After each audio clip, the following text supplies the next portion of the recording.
और हमारे चैनल पर हमने जिस तरह से कहा, बंसल न्यूज पर, इस चैनल पर लगातार नया पैनल जुड़ता जा रहा है। इस पैनल में हमारे साथ कौन कौन है, सबका परिचय मैं आपसे करवाता हूं। चौधरी राकेश सिंह जी, फॉर्मर मिनिस्टर है, वो हमारे साथ जुड़ेंगे, उनसे भी बातचीत करेंगे। Hitesh Vajpayee ji, senior BJP leader हैं, सर स्वागत है आपका। जगदीश द्विवेदी जी, सीनियर जर्नलिस्ट है, सर आपका भी बहुत बहुत स्वागत। दिनेश गुप्ता साहब, सीनियर जर्नलिस्ट है, वो भी समय समय पर आएंगे, हमारे साथ जुड़ेंगे, बातचीत करेंगे। और तस्वीरों में जो मैं देख रहा हूं, और बंसल न्यूज हेड शरद द्विवेदी जी भी हमारे साथ हैं, आम आदमी पार्टी के कार्यकर्ता भी हमारे साथ जुड़ गए हैं। और एक तस्वीर शायद यूपी से भी हमें मिल रही है, वो नाम शायद मैं नहीं समझ पा रहा हूं, मैं बातचीत करूंगा। संजीव वैद्य जी, आम आदमी पार्टी के नेता हैं, वो भी हमारे साथ जुड़ रहे हैं। सबसे पहले शरद जी, अब यहां से कमान आपके पास आती है, और सवाल के साथ ये कि लगातार जिस तरह का एक इश्यूज बनाया जा रहा था यूपी के अंदर, उस इश्यूज पर बात हो रही थी, लेकिन हमने और आपके निर्देशन में सबसे पहले एक चीज हमने ये की थी कि एक एक चरण को एक एक चरण के हिसाब से हमने जनता तक बताने की कोशिश की थी कि आखिर वोटिंग कैसे हुई है, वोटिंग पैटर्न क्या था। और उसी हिसाब से हमने देखा कि अलग अलग चरण में अलग अलग सीटों का जो रिएक्शन आ रहा है, उसमें कहीं भी उस मुद्दे को लेकर जिसको या ये कहें कि जिसपे भ्रमित होने की बातें थी, चाहे अल्पसंख्यक की हो, चाहे वो आतंकवाद की हो, चाहे वो आवारा छुट्टा पशु की हो, अलग अलग मुद्दों पर चुनाव लड़ा गया। लेकिन यहाँ ये सीटें कहती है कि साहब, जिसकी तैयारी थी और जिसके शासन में पहले हम रहे, काम उसी का पसंद आ रहा है।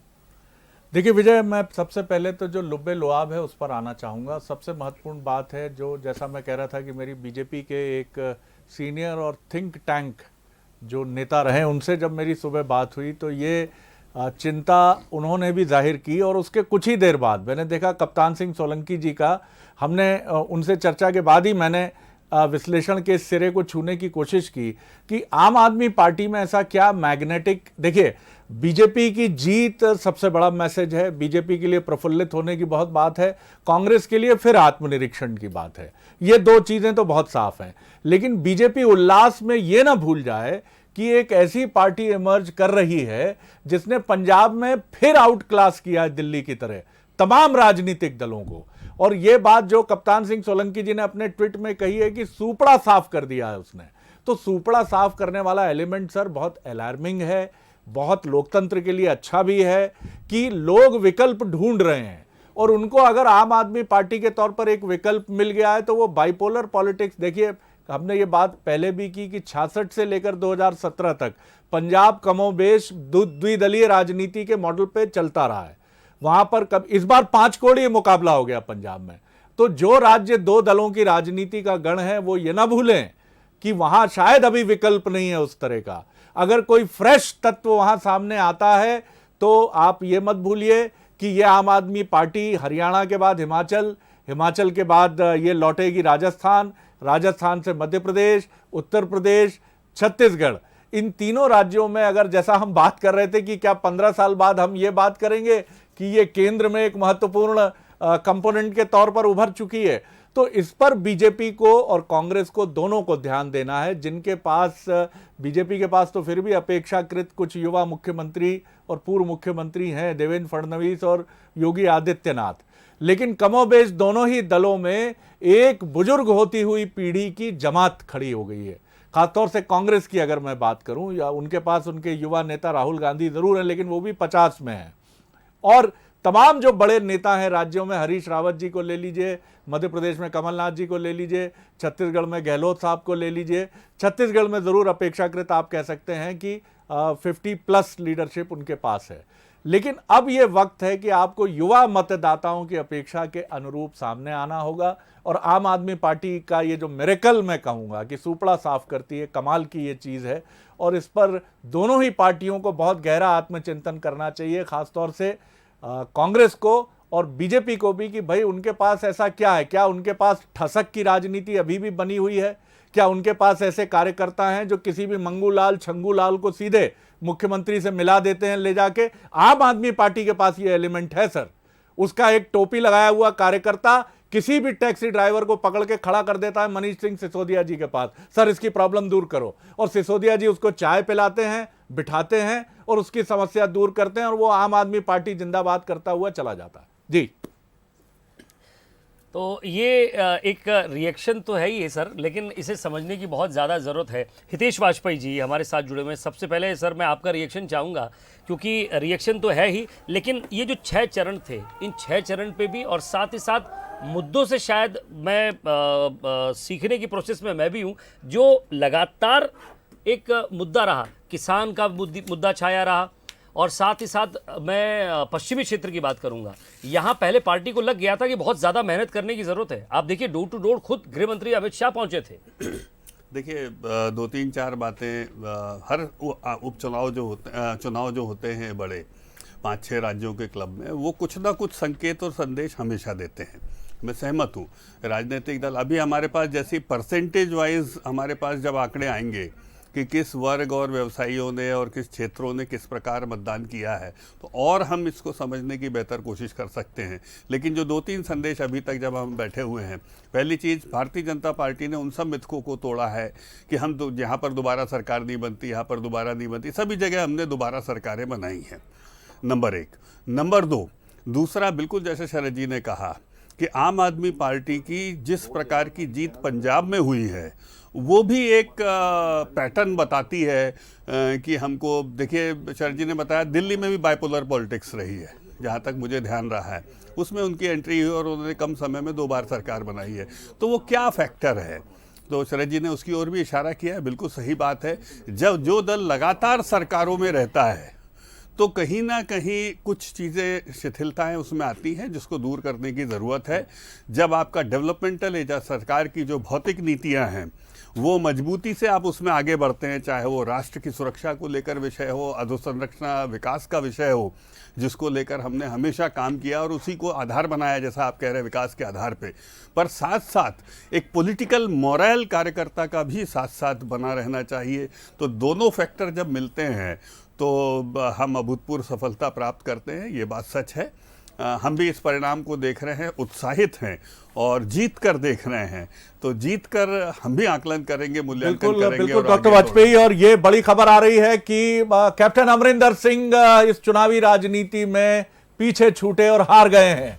और ये जैसा हम कह रहे थे कि पंजाब में आम आदमी पार्टी की आंधी कई बड़े नेताओं के वजूद को एक राजनीतिक तौर पर बहुत गहरा नुकसान पहुंचाएगी। और कैप्टन अमरिंदर, आप देखिए कि जिनको माना जा रहा था कि वो की प्लेयर होंगे अकाली और बीजेपी लेड कोलिशन के, वो इस पूरी राजनीतिक लड़ाई में आम आदमी पार्टी की आंधी में बह गए हैं। हमारे साथ संजीव मिश्रा जी हैं, उत्तर प्रदेश लखनऊ से जुड़ रहे हैं, भारतीय जनता पार्टी के स्पोक्स पर्सन हैं। डॉक्टर वाजपेयी जो बीजेपी के स्पोक्स पर्सन है, मैं संजीव जी से जरूर जानना चाहूंगा। संजीव जी, जैसा डॉक्टर हितेश वाजपेयी ने इस बात को इंडोर्स किया है, आप किस तरह देखते हैं? जीत बहुत महत्वपूर्ण होती है, लेकिन जीत आत्मनिरीक्षण की हो तो बहुत सारी चीजों पर हम निगाह डालते हैं। पहले तो मैं बधाई दूंगा आपको, दूसरी बार बहुत ताकत के साथ फिर आप उत्तर प्रदेश देश के सबसे अधिक आबादी वाले राज्य में लौट रहे हैं। किस तरह से देखते हैं आप, क्या कहेंगे? और पंजाब के जनादेश पर भी एक कमेंट आपका। जी संजीव जी।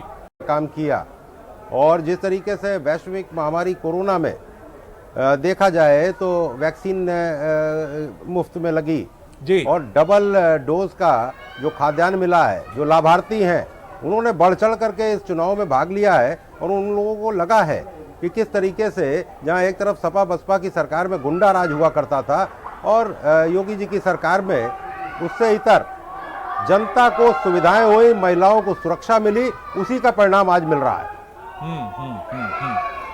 बिल्कुल ठीक कहा आपने। और पीछे हम ये जो ध्वनियां सुन रहे हैं, ऐसा लगता है कि आप लखनऊ बीजेपी हेडक्वार्टर में हैं और यहाँ पर ये जो प्रसन्नता से भरी ध्वनियां और आवाजें और नारे गूंज रहे हैं, जो बहुत बहुत स्वाभाविक है। जी आप कुछ और ऐड ऑन करना चाह रहे थे? जी जी संजीव जी। जी जी जी मैं कह रहा हूँ पूरे उत्तर प्रदेश में यही माहौल है, चौराहों पे यही माहौल है। हम तो किसी तरीके से छुप करके बैठे हैं, एक आपके स्टूडियो बना रखा है अलग से, उसमें छुप करके बैठना पड़ा है, वरना इतना अबीर गुलाल चल रहा है। आज ये होली और दिवाली दोनों उत्तर प्रदेश में भारतीय जनता का पार्टी के प्रदेश मुख्यालय में दिखाई दे रही है। जी संजीव जी, लेकिन इसमें एक चीज जो मुझे लगता है कि इस अबीर गुलाल और रंगों जो दिवाली और होली का संगम है, इसके बीच में आपको ये भी देखना होगा कि आप अपना ग्राफ निरंतर बनाए रखें, जो बीजेपी की सोच में एक शामिल रहता है।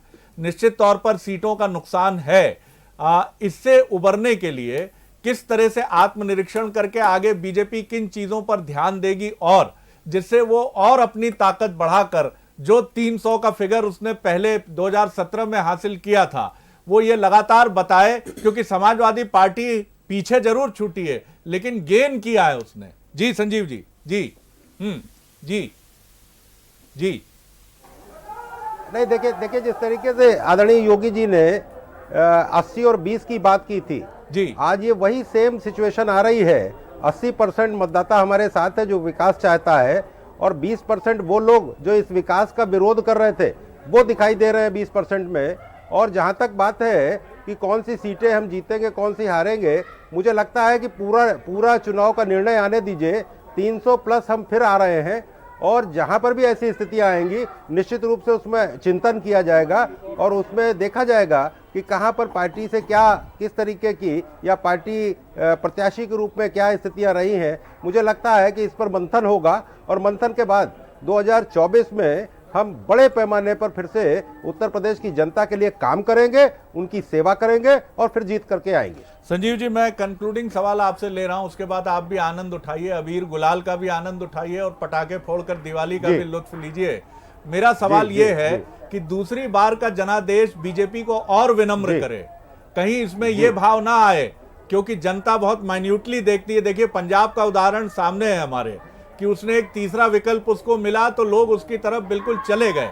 तो आपको और विनम्र होना है, युवा नेतृत्व को और आगे लाना है और जिन माफ कीजिएगा तथाकथित अवसरवादियों की जमात बीजेपी में कई बार राजनीतिक मजबूरियों के चलते आ जाती है, अब थोड़ा आपको अपनी ताकत बढ़ाकर अपने ही नेतृत्व को आगे बढ़ाना होगा। जी संजीव जी।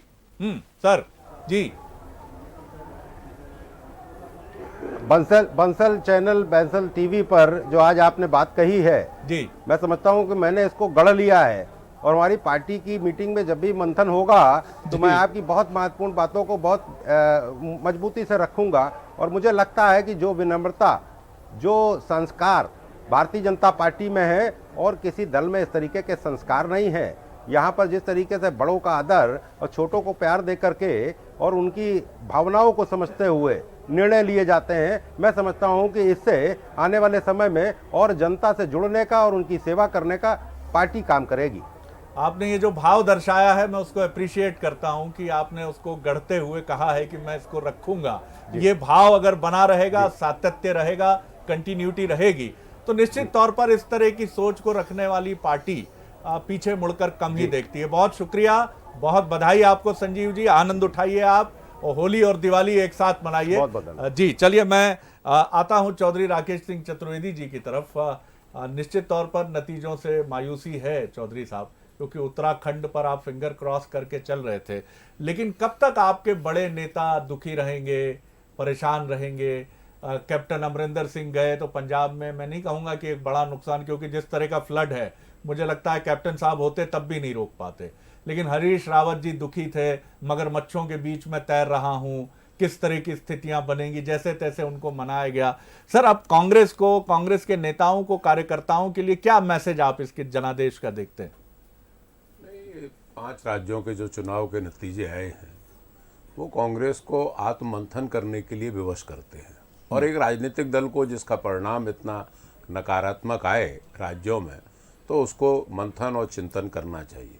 मैं आपकी एक बात से बिल्कुल सहमत हूँ कि नए लोगों को, युवाओं को, एक नई पीढ़ी को हमें मौका देने का प्रयास करना चाहिए और वही राजनीतिक दल की दूरदर्शिता दिखेगी, वही उसकी दूरगामी नज़र दिखेगी। जैसा आप पार्टी का आपने जिक्र किया कि सब नौजवान लड़कों ने दिल्ली पे कब्जा किया विधानसभा पे और पंजाब जो बिल्कुल लग ही नहीं रहा था कहीं से।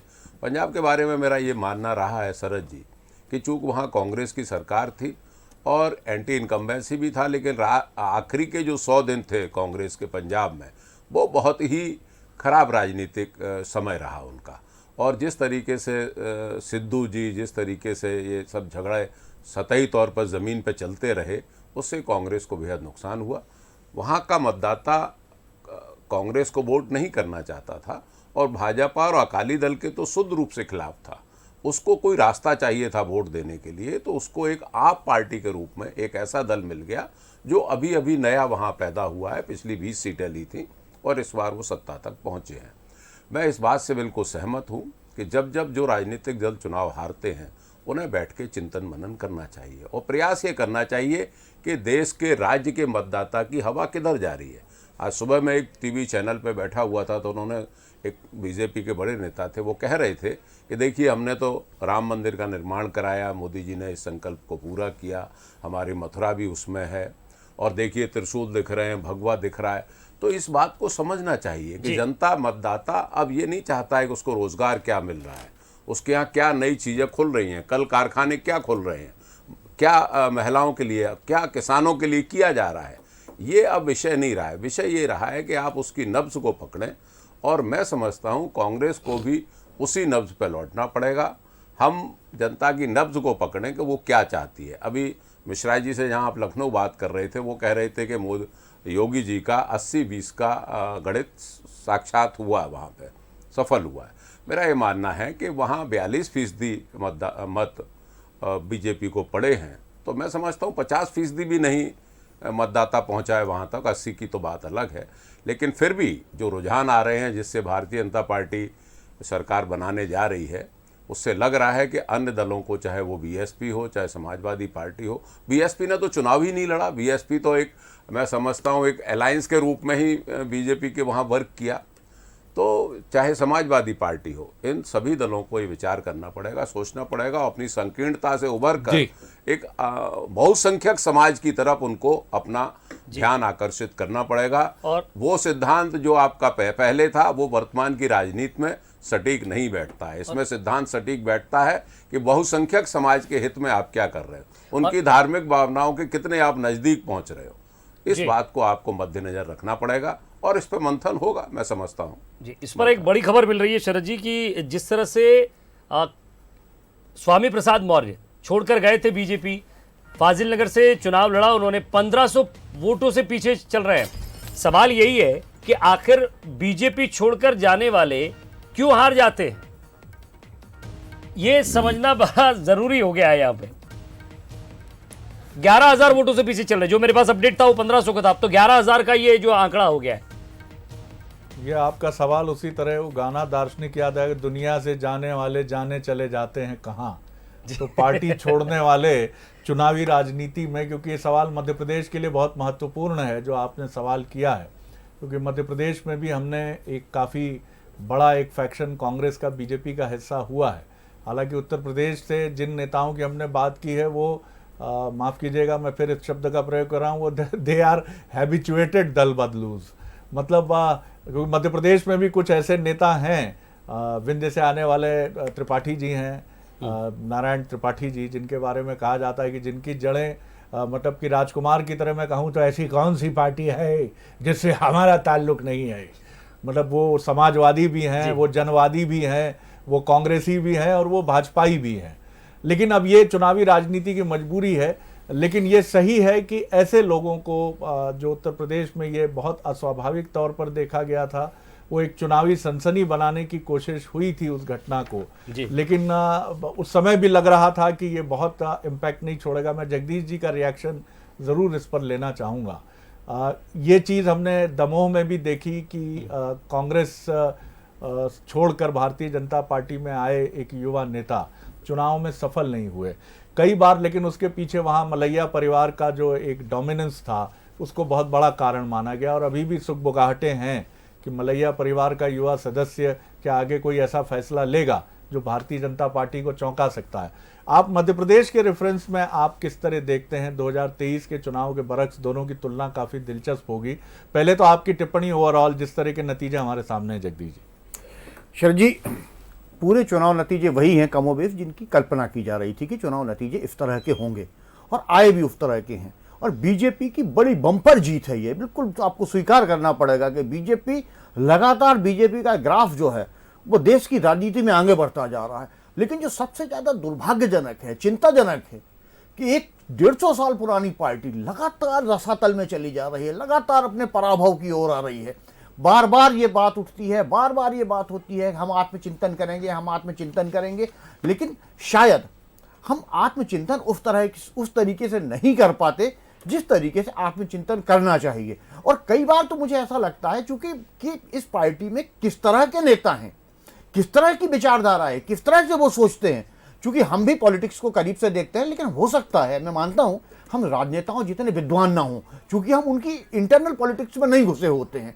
आप देखिए पंजाब जैसा राज्य जिसने मोदी से जो अप्रभावित रहा, पूरी तरह प्रभावित रहा, उसने लगातार अमरिंदर का साथ दिया, लेकिन आपने क्या किया, आपने इन चुनाव के वक्त पर अमरिंदर सिंह को बैक किया किसी एक नेता के कहने पे, और वो इतना खराब संदेश लोगों के बीच में गया कि वो जो नेता आपसी लड़ाई लड़ रहे थे, जनता ने उन्हें भी अच्छा नहीं माना। वो दोनों चुनाव, एक चुनाव हार गए हैं और एक चुनाव हारने की कगार पे हैं।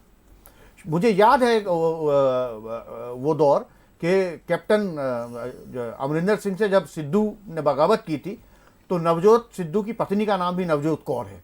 उन्होंने ये कहा था कि हमको अगर चीफ मिनिस्टर का पद नहीं मिला, चूंकि हमारे पति घंटों में लाखों कमाते हैं और मैं महीनों में लाखों कमाती हैं, मैं महीनों में लाखों कमाती हूं, तो फिर हम इसके कुर्सी पे क्यों राजनीति करेंगे, हम तो वापस चले जाएंगे जहां से आए थे वहां। क्या जनता ने इसे अच्छे से लिया होगा? आप मानते हैं क्या इस तरह की बातें चैनल पर बैठ के कहना चाहिए? और इस पे लगाम क्यों नहीं लगाई कांग्रेस के नेतृत्व ने? इस तरह के बयान आने थे, तत्काल बोलना चाहिए था कि ये उचित नहीं है, क्योंकि अनिर्णय की स्थिति और खामोशी ये कांग्रेस के लिए बहुत खराब है। और मैं देश के लोकतंत्र में भी मजबूत विपक्ष की जरूरत मैं महसूस करता हूं, लेकिन एक बात बहुत अच्छी है पंजाब को लेकर कि एक थर्ड फ्रंट उभर रहा है धीरे धीरे। लोगों को लग रहा है कि अब जैसे यूपी में जैसे समाजवादी पार्टी मैं रोकना चाह रहा हूं सर आपको, इस पर मध्य प्रदेश से भी लगातार रिएक्शन आ रहे हैं। गृह मंत्री नरोत्तम मिश्रा जी का इस पर रिएक्शन आया, जरा उसको देखते हैं।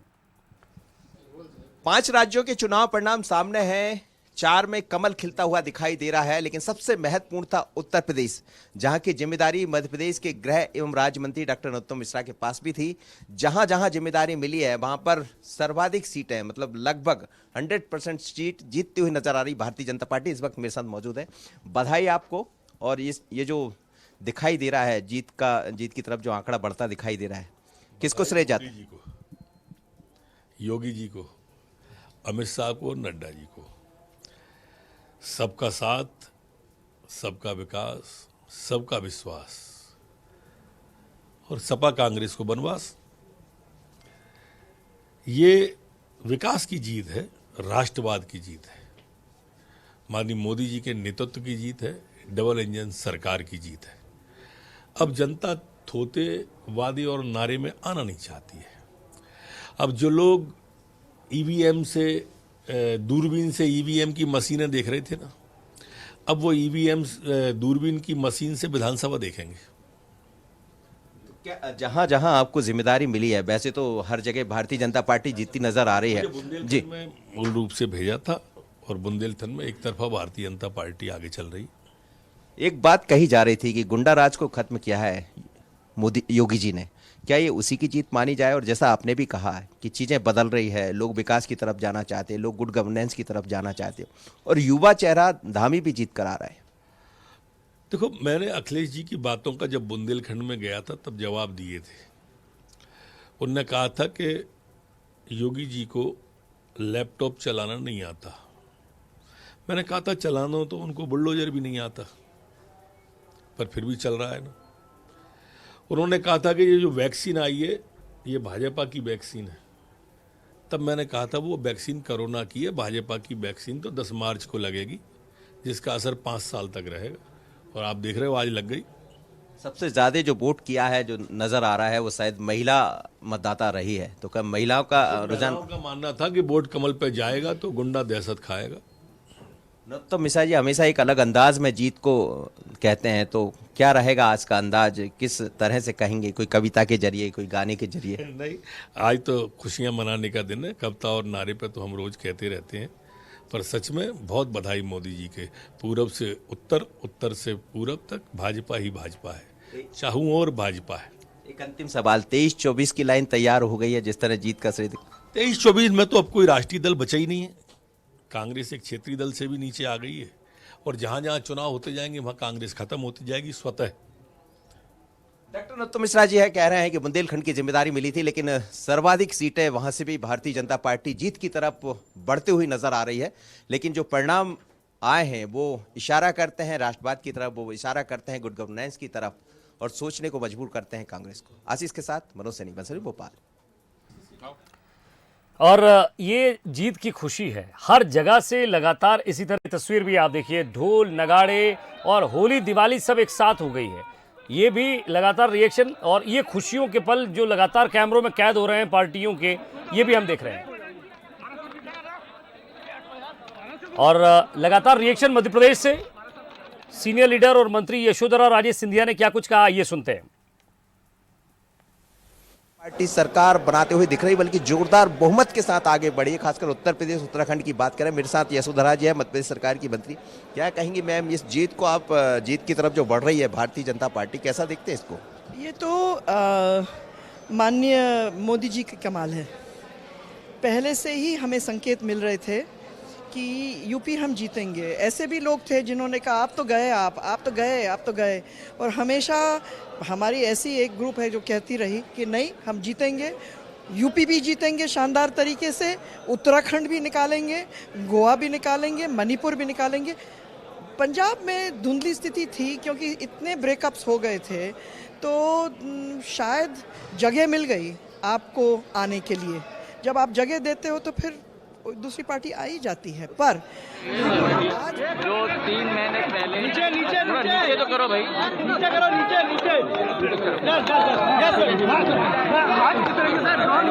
जो 3 महीने पहले हमने संकल्प लिया था ग्वालियर में एक नया ड्रोन स्कूल खोलने का, आज वो संकल्प पूरा हो रहा है। और इसी के साथ कई अन्य कार्यक्रम भी है, पर सबसे महत्वपूर्ण आज जो जनता ने एक ऐतिहासिक विजय भारतीय जनता पार्टी को दी है। प्रधानमंत्री जी नरेंद्र मोदी जी के नेतृत्व में, हमारे अध्यक्ष जेपी नड्डा जी के नेतृत्व में, हमारे गृह मंत्री अमित शाह जी के नेतृत्व में ये बात स्पष्ट है कि प्रधानमंत्री जी के नेतृत्व में भारत और भारत के साथ अन्य राज्य जो डबल इंजन की सरकार है, वही जनता की प्रगति और जनता की विकास और जनता के विश्वास पर पूर्ण रूप से खड़ी उतरी। बहुत बहुत धन्यवाद। एविएशन मंत्री ज्योतिरादित्य सिंधिया का ये रिएक्शन था, आपने सुना। संजीव वैद्य जी आम आदमी पार्टी से भी हमारे साथ बने हुए हैं, वो भी काफी लंबे वक्त से इंतजार कर रहे हैं। सवाल करना चाहूंगा विजय जी। आम आदमी पार्टी के बहुत देर से इंतजार कर रहे हैं संजीव जी। सिंधिया जी का एक जुमला था, अब तो ये स्पष्ट है, तो यही सवाल मेरा आपसे। पहले तो बहुत बधाई पंजाब के लिए, अब तो ये स्पष्ट है, हरियाणा, हिमाचल, मध्य प्रदेश, राजस्थान, छत्तीसगढ़ लक्ष्य है, क्या कहेंगे? जी संजीव जी। जी बिल्कुल हमारा यही लक्ष्य है हमारा। पहले हमने दिल्ली पर विजय हासिल की, अब पंजाब पर विजय हासिल की है। जनादेश पंजाब की जनता ने हमें दिया है और हमारी जीत का कारण है पंजाब की जनता का साथ, जनता का विकास और जनता का विश्वास। अब निस्संदेह यकीन मानिए पंजाब में भी हम वही सब करके दिखाएंगे जो कुछ हमने दिल्ली में करके दिखाया। गुड गवर्नेंस जिसकी आवश्यकता पंजाब की जनता को थी, हम उन्हें प्रदान करेंगे। देश की जनता देखेगी और दूसरे राज्यों की जनता भी मंथन करेगी कि भाई इस पार्टी ने जब दिल्ली में और पंजाब में इतना अच्छा काम किया है तो हमारे राज्यों में भी कर सकते हो। निस्संदेह अब आम आदमी पार्टी का जो विजय रथ है वो प्रारंभ हो चुका है। और जैसा कि अभी थोड़ी देर पहले चौधरी राकेश सिंह जी ने कहा था कि जनता की नब्ज को पकड़े, जनता क्या चाहती है, और आम आदमी पार्टी ने दिल्ली में भी जनता की नब्ज को पकड़ा है, पंजाब में भी जनता की नब्ज को पकड़ा है। और अब धीरे धीरे हम लोग पूरे देश में छा रहे हैं, पूरे प्रदेश में फैल रहे हैं। और निस्संदेह आने वाला समय जो है अब आम आदमी पार्टी का ही है। जैसा कि अभी थोड़ी देर पहले हमारे माननीय गृह मंत्री जी बोल रहे थे कि कोई राष्ट्रीय दल तो अब बचा ही नहीं है, तो मिश्रा जी मैं आपको बताना चाहता हूं कि अब वो राष्ट्रीय दल पैदा हो चुका है जो आप लोगों को चुनौती देने के लिए तैयार हो चुका है। और ये राष्ट्रीय दल कोई वीआईपी लोगों का दल नहीं है, राजा महाराजाओं का दल नहीं है, आम आदमी का दल है। मेरे जैसे बहुत सारे सैकड़ों आम आदमी इस पार्टी को चला रहे हैं। और निस्संदेह अब दिनकर साहब के शब्दों में मैं यही कहूंगा कि सिंहासन खाली करो कि अब जनता आती है। जी, यानी कि हो रहा है जिक्र पैहम आम का, क्या आ गया है मौसम आम का। चलिए बिल्कुल, बहुत खूबसूरत आपने बात कही विजय। और मैं देख रहा हूं कि सेवा दल और कांग्रेस की वो टोपी जिसने बहुत लंबे समय तक देश पर अपना प्राधान्य, अपना डोमिनेशन तो नहीं कहूँगा लोकतंत्र में मैं, लेकिन जिसकी लोकप्रियता रही, वो प्रिंटेड होकर अब आम आदमी पार्टी के सर पर नजर आ रही है और खासी मकबूलियत और लोकतंत्र में ये दूसरी बार पंजाब में जीत हासिल करी। डॉक्टर हितेश वाजपेयी कुछ ऐड? मैं संजीव जी को बधाई देता हूँ और बहुत खुशी का समय उनके लिए, लेकिन मैं कुछ बातें जरूर रखना चाहूँगा। जी वाजपेयी जी, धन्यवाद। संजीव जी, हम भी आम लोग ही हैं और जैसे आप हैं ऐसे हम भी हैं, मेडिकल छोड़ के, और जैसा वो बोलते हैं इनकम टैक्स की नौकरी छोड़ के, हम भी नौकरी छोड़ के काम कर रहे हैं। लेकिन महत्वपूर्ण क्या है, देखिए आम आदमी पार्टी के पास में दिल्ली में कई एक्सक्यूजेस थे संजीव जी, अब पंजाब में वो नहीं रहेंगे। तो पंजाब में आपको वोट मिला है उम्मीद का, नो डाउट मिला है, एक तरफा मिला है, इसमें कोई दो मत नहीं है। तो मुझे ऐसा लगता है कि दिल्ली के गवर्नेंस से ज़्यादा कठिन परफॉर्म करके देने की चुनौती आपकी पंजाब में रहेगी, इसमें कोई दो मैं मत सहमत हूँ डॉक्टर हितेश वाजपेयी। और पंजाब में तो आपके इसलिए मैं पास बस इतना कहना चाहता हूं कि इसको थोड़ा सा अहंकार में नहीं लेना, सामने भी जो लोग हैं उनसे गलतियां हो रही होंगी। माफी चाहता हूं, लेकिन एक शेर इस पर मैं अर्ज कर देता हूं सर इस पे, क्योंकि आपने कहा वाजपेयी जी, मैं आ रहा हूं सर, वाजपेयी संजीव जी जी, मैं आपके कुछ पास आऊंगा, कहना आप ही की बात लेकर आ रहा हूं। एक शेर यहाँ पर वाजपेयी साहब की बात पर याद आ गया, थोड़ा सा माहौल खुशनुमा कर देता हूं। ये आम तेरी ये खुश नसीबी है, वरना लंगड़ों से कौन इश्क करता है, ये इरशाद जी संजीव जी आप कुछ कह रहे थे। जी संजीव जी जी जी जी जी, नहीं बिल्कुल बिल्कुल, देखिए आपकी बात में एक्चुअली आम आदमी के प्रति एक तंज जो कसा है आपने, मैं इस बात से सहमत नहीं हूँ। नहीं सर, तंज नहीं तो है। ऐसा मत लीजिए साहब, वाजपेयी जी, मैं शुभकामनाएं यही कहना आपको चाहता सबकी। हूँ। जी जी जी जी जी सर जी। नहीं बिल्कुल, वाजपेयी जी मैं आपसे यही कहना चाहता हूं कि ये अहंकार का विषय नहीं है। अहंकार तो बड़े लोग करते हैं, आम आदमी पार्टी में तो छोटे आम जनता शामिल है, जो बेचारे 2 जून रोटी की व्यवस्था करती है, वो क्या अहंकार करेगा। और मैं आपको बता दूं, पंजाब में प्रशासन दिल्ली से भी ज्यादा आसान होगा। दिल्ली में हमारे पास पावर नहीं थे, एक सेमी यूनियन टेरिटरी था, सेमी स्टेट था, हमारे पास पावर नहीं थे, और बचे कुचे पावर भी हमारी केंद्र ने छीन करके एलजी को सौंप दिए थे। तो कम शक्तियों में होते हुए, कम रिसोर्सेज के होते हुए हमने गुड गवर्नेंस जब दिल्ली में दिखाई, तो पंजाब में हमारे पास पूरे रिसोर्सेज हैं, पंजाब में हमारे पास पूरी ताकत है। हम पूरी ताकत के साथ दिल्ली की, पंजाब की जनता को और सुविधाएं देने में सक्षम बना सकते हैं। जब हम अल्प संख्या में दिल्ली में शासन कर सकते हैं, तो पंजाब में पूरी ताकत के साथ शासन कर सकते हैं, और बाकी पंजाब की जनता अपने आप को अब ठगा हुआ महसूस नहीं करेगी। वाह, प्रदेश की जनता भी इस बात को देख रही है। चुनौती भी लेकिन यही है कि आपके पास वहाँ फुल फ्लैश गवर्नमेंट है। गवर्नेंस देने में माहिर हैं। बिल्कुल दिल्ली सर। में आपके पास जो डॉक्टर साहब कह रहे थे, दिल्ली में संजीव जी एक्सक्यूज थे, आपके नेता बार बार मोदी पर जो है प्रहार करते थे, बार बार केंद्र सरकार को कोसते थे अरविंद केजरीवाल, हर चैनल पे उनका एक। मेरी बात पूरी हो जाने दीजिए पहले, आपको मैंने सुना है। पंजाब में आपके लिए कोई एक्सक्यूज नहीं है। पंजाब में आप फुल फ्लैश गवर्नमेंट में आएंगे, तो जिसे आप आसान मान रहे हो, मेरा कहना यह है, वो आपके लिए चुनौती भी होगी। दिल्ली में आपके साथ एक सहानुभूति थी लोगों के पास में, और कि भाई केंद्र में ऐसी सरकार चुनौतियों मोदी को जी पार की किया है। है सीएम योगी ने। जरा उन चुनौतियों को भी जरा ब्रेकिंग के जरिए बता देता हूं कि ऐसी कौन सी चुनौती थी जिसको पार किया है। यूपी का सबसे बड़ा मिथक टूट गया। 35 साल बाद दोबारा यूपी में फिर कोई वही मुख्यमंत्री रिपीट होगा। सीएम आदित्यनाथ योगी लगातार दूसरी बार सीएम बनने की तरफ बढ़ रहे हैं। यूपी में 35 साल, ये 35 साल कैसे? मैं इस पर किसका रिएक्शन लूं, थोड़ा सा कंफ्यूज तो नहीं हूं, लेकिन मैं सीधे वाजपेयी जी आप ही के पास आता हूं, क्योंकि इतिहास को, बीजेपी के इतिहास को आप थोड़ा करीब से समझते हैं और लगातार संगठन स्तर पर भी आप देखते हैं चीज़ें को।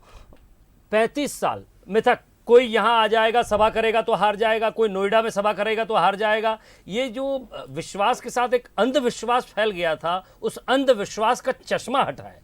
देखिए आपके सवाल में ही विजय जी इसका जवाब है, ये सब मिथक है, इसमें कोई दो मत नहीं है। भाई गुजरात से मोदी जी चले, बनारस में उनने डेरा डाला और बदल दिया जहां हमारी सरकार कभी नहीं आती थी। आप सोचिए, मोतीलाल नेहरू जी से लगाकर राहुल गांधी और प्रियंका गांधी सभी वहीं से सांसद रहे। और सोचिए, इतना बड़ा दल, विनय जी कहा करते थे 125 साल पुरानी पार्टी जिसकी सभी राज्यों में सभी स्तरों पे सरकारें, शरद जी, और वो सोचिए कभी नहीं हारती थी। और वो कहते थे कि सफलता कांच के मर्तबान की तरह होती है, हल्की सी गलती से यदि वो छूटा तो टूट टूट के बिखर जाती है। जैसे कि आप सोचिए कांग्रेस का हाल है, कांग्रेस एक उदाहरण है। तो मुझे ऐसा लगता है कि हमारे पार्टी ने उस पर ध्यान दिया है, और जैसे काशी का एक उदाहरण प्रस्तुत किया जाता है कि उसका कायाकल्प किया गया। तो जब तक हम भौतिक उन्नयन की तरफ बढ़ेंगे, मजबूती से बढ़ेंगे, जनता हर मिथक को तोड़ती है साहब, ये दल नहीं तोड़ा करते ये साहब। जनता, आज जनता का दिन है, आज लोकतंत्र इसी को बोलते हैं। ये सर रिजल्ट किसने दिए, कॉपियां किसने जांची हैं? ये पब्लिक ने जांची हैं साहब। हमने सारी बात कर ली, धर्मों की कर ली, जातियों की कर ली। राकेश जी ने बोल दिया कि नहीं ये तो मंदिर पे वोट देते, हमको उस पे आना होगा। मुझे लगता है कि शायद ये हम जब भी दोष जनता में ढूंढेंगे तो गलती होगी। जनता संकेत देती, संदेश देती है। इस पर मैं शरद जी आपका एक रिएक्शन लेना चाहूंगा, जो हमारी फील्ड से भी एक जुड़ा हुआ है। उस चीज़ को भी हमें रिव्यू करना पड़ेगा, क्योंकि हमारी आने वाली पीढ़ी भी उसको देखती है। कई तरह के चैनल्स यूट्यूब पर देखता हूं मैं, वो हो गए। कई बार कुछ सीनियर पत्रकार को भी अपना यूट्यूब चैनल चलाते हैं, सब एक अलग अलग चीज़ है। लेकिन जब भी कहीं किसी चैनल्स पर मैं देख रहा था कि पूछा, जातिगत मुद्दों पर बात करने लगे कोई पत्रकार, आप अच्छा कौन सी जाति से हैं? तो उन्होंने कहा जाति नहीं, हम यूपी से हैं और हिंदू हैं। यहां क्या वो फैक्टर चला क्या? देखिए, सबसे महत्वपूर्ण बात है जो आपका प्रश्न, मैं उसको बहुत सीधा कर देता हूं। उत्तर प्रदेश में भारतीय जनता पार्टी उसके जातिवादी चक्र को काफी हद तक भेदने में सफल रही है, क्योंकि इस बार वो भयानक था। भयानक इसलिए था कि अखिलेश जी ये समझ गए थे कि अगर उन्हें बीजेपी की इस विजय यात्रा को रोकना है तो उनको फिर उस कास्टियस्ट पॉलिटिक्स की तरफ यूपी को ले जाना होगा, जिस पर सेंध 2017 में लगी थी। और चाहे आप उसे हिंदुत्व के मुद्दे पर मुहर कहिए, या राष्ट्रीयता के मुद्दे पर कहिए, या गुड गवर्नेंस पर कहिए, उस पर सेंध लगाने की कोशिश करके बहुत पोलराइजेशन किया गया, ओबीसी में खास तौर पर। लेकिन उसको पीछे छोड़कर ये आगे बढ़े, और बहुत साहसी नेता है योगी आदित्यनाथ। ये बहुत, मैंने राजनेताओं में कम भाव देखा है। जैसे मध्य प्रदेश में अशोकनगर नहीं जाते हैं, उज्जैन में रात्रि विश्राम नहीं करते हैं। प्रभु को किसी से क्या समस्या होगी? भगवान शिव क्या प्रतिद्वंदिता करेंगे किसी मुख्यमंत्री से? लेकिन मिथक ऐसे गढ़ दिए जाते हैं और इतना डरा दिया, सत्ता प्रियता इतनी बढ़ जाती है कि नेता खुद भयग्रस्त हो जाता है कि नहीं, दो राजा एक शहर में नहीं रह सकते हैं साहब। अरे भैया, उस औघड़ दानी को क्या लेना देना, या अशोकनगर का सत्ता से क्या संबंध है? लेकिन हमारे भीतर का डर इतना हिमालय हो जाता है कि उस डर के आगे हम बौने हो जाते हैं। अब मैं फिर आम आदमी पार्टी की तरफ आना चाहूंगा। एक बड़ा, आप बड़े शेरो शायरी के मूड में हैं। एक बड़ा अच्छा गीत है, सेमी क्लासिकल, पंख होती तो उड़ जाती रहे। मैं आम आदमी पार्टी के लिए कहूंगा कि पंजाब मिल जाती तो उड़ जाती रहे, ओ बीजेपी ओ कांग्रेसिया। देखिए, उसके पास ये बिल्कुल सही है कि चुनौती है। वहां अरविंद केजरीवाल नहीं है, वहां भगवंत सिंह मान है और अपने खास मिजाज के व्यक्ति है। कुछ वीडियो भी उनके बड़े वायरल हुए थे। वहां मनीष सिसोदिया जी नहीं है, वहां उस समय के कुमार विश्वास भी नहीं है, जो अब आम आदमी पार्टी के कटु आलोचक हैं। तो आम आदमी पार्टी की जो शुरुआत दिल्ली में हुई थी वो, और पंजाब एक ऐसा स्टेट है जहां पॉप सिंगिंग है, इसीलिए सिद्धू को गंभीरता से नहीं लिया जाता, चन्नी साहब को भी नहीं लिया जाता। नारकोटिक्स, जी नारकोटिक्स है, उड़ता पंजाब है, फिल्म बनी है। तो पंजाब में गुड गवर्नेंस और भगवंत सिंह मान अगर चेहरा है तो मैं, माफ कीजिएगा, मैं शुभकामनाएं दे रहा हूं।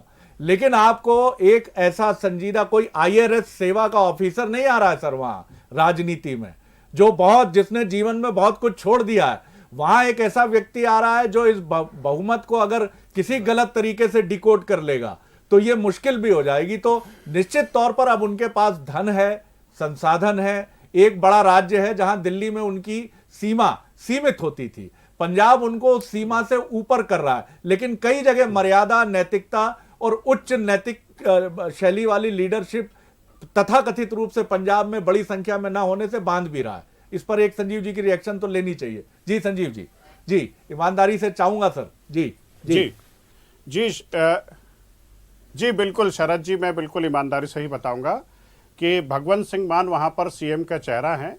देखिए, चेहरा कोई भी हो, लेकिन उस चेहरे के पीछे जो ताकत होती है वो आम जनता की ताकत होती है। राजनीति में चेहरे अवश्य होते हैं, लेकिन हमारे राजनीति में आम आदमी पार्टी में चेहरों को नहीं पूजा जाता है, पूजा जाता है उसके काम को।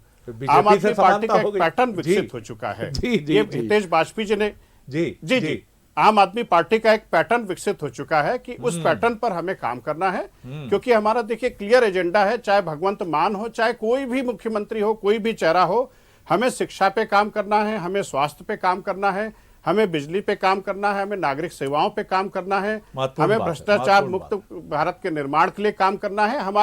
हमारा एक पैटर्न बना हुआ है, तो चेहरा कोई भी हो, हम अपने पैटर्न से भटकने वाले लोगों में से तो नहीं है, बिल्कुल, इतना बिल्कुल। तय बात है। चलिए मैं लौटता हूं आपकी तरफ। जगदीश जी मैं आपकी तरफ आता हूं। सर बहुत अच्छा क्लू मिल गया है। मेरे साथ एक बहुत संजीदा कांग्रेस के नेता बैठे हैं, चौधरी राकेश सिंह चतुर्वेदी। बीजेपी को मैं कहता हूं कि हमेशा हम समीक्षक कहते हैं कि ये मूर्ति गढ़ती भी है, और अगर इसे लगता है कि मूर्ति पूजा कुछ अधिक हो गई है तो वो उस मूर्ति को बड़ी बड़ी निर्ममता से कह देती है कि नहीं साहब मूर्ति भंजक भी हैं, आप हटाइए इनको, ये बहुत हो गया। और ये आप जनसंघ के जमाने से देखते हैं कि बड़ा नेता कोई बहुत तेजी से, मधोक साहब जैसे लीडर जो मतलब जिनका कोई विकल्प नहीं था, वो उनको किनारे कर देती है पार्टी। हमने ये उदाहरण बीजेपी में खूब देखा है। और आज अगर कांग्रेस को देखें, चौधरी साहब बैठे हैं, क्या कांग्रेस मूर्ति पूजकों की पार्टी हो गई है? अगर इस सवाल को सही संदर्भ में मैं आप तक संप्रेषित कर पा रहा हूं। यहां नेता इतने बड़े हो गए हैं, पार्टी उसके आगे छोटी हो रही है। चौधरी साहब को उनका यथोचित सम्मान मिले, तमाम बड़े नेताओं को, नेता तो बहुत से हैं लेकिन कुछ ही चेहरे क्यों? शरद जी, कांग्रेस की समस्या ही सबसे बड़ी यही है कि इस पार्टी कोई इस बात से इंकार नहीं कर सकता कि आज भी इस पार्टी के पास वोट बैंक बहुत बड़ा है, एक बड़े वोट बैंक वाली पार्टी है, बड़े समर्थन वाली पार्टी है, लेकिन सबसे जो कमजोरी है वो नेतृत्व की कमजोरी है। आप जब तक कार्यकर्ता से सीधे नहीं जुड़ेंगे, मैं एक बहुत 2 मिनट के अंदर एक बहुत छोटी सी, राकेश भाई ध्यान से आप मेरी बात को सुनेंगे।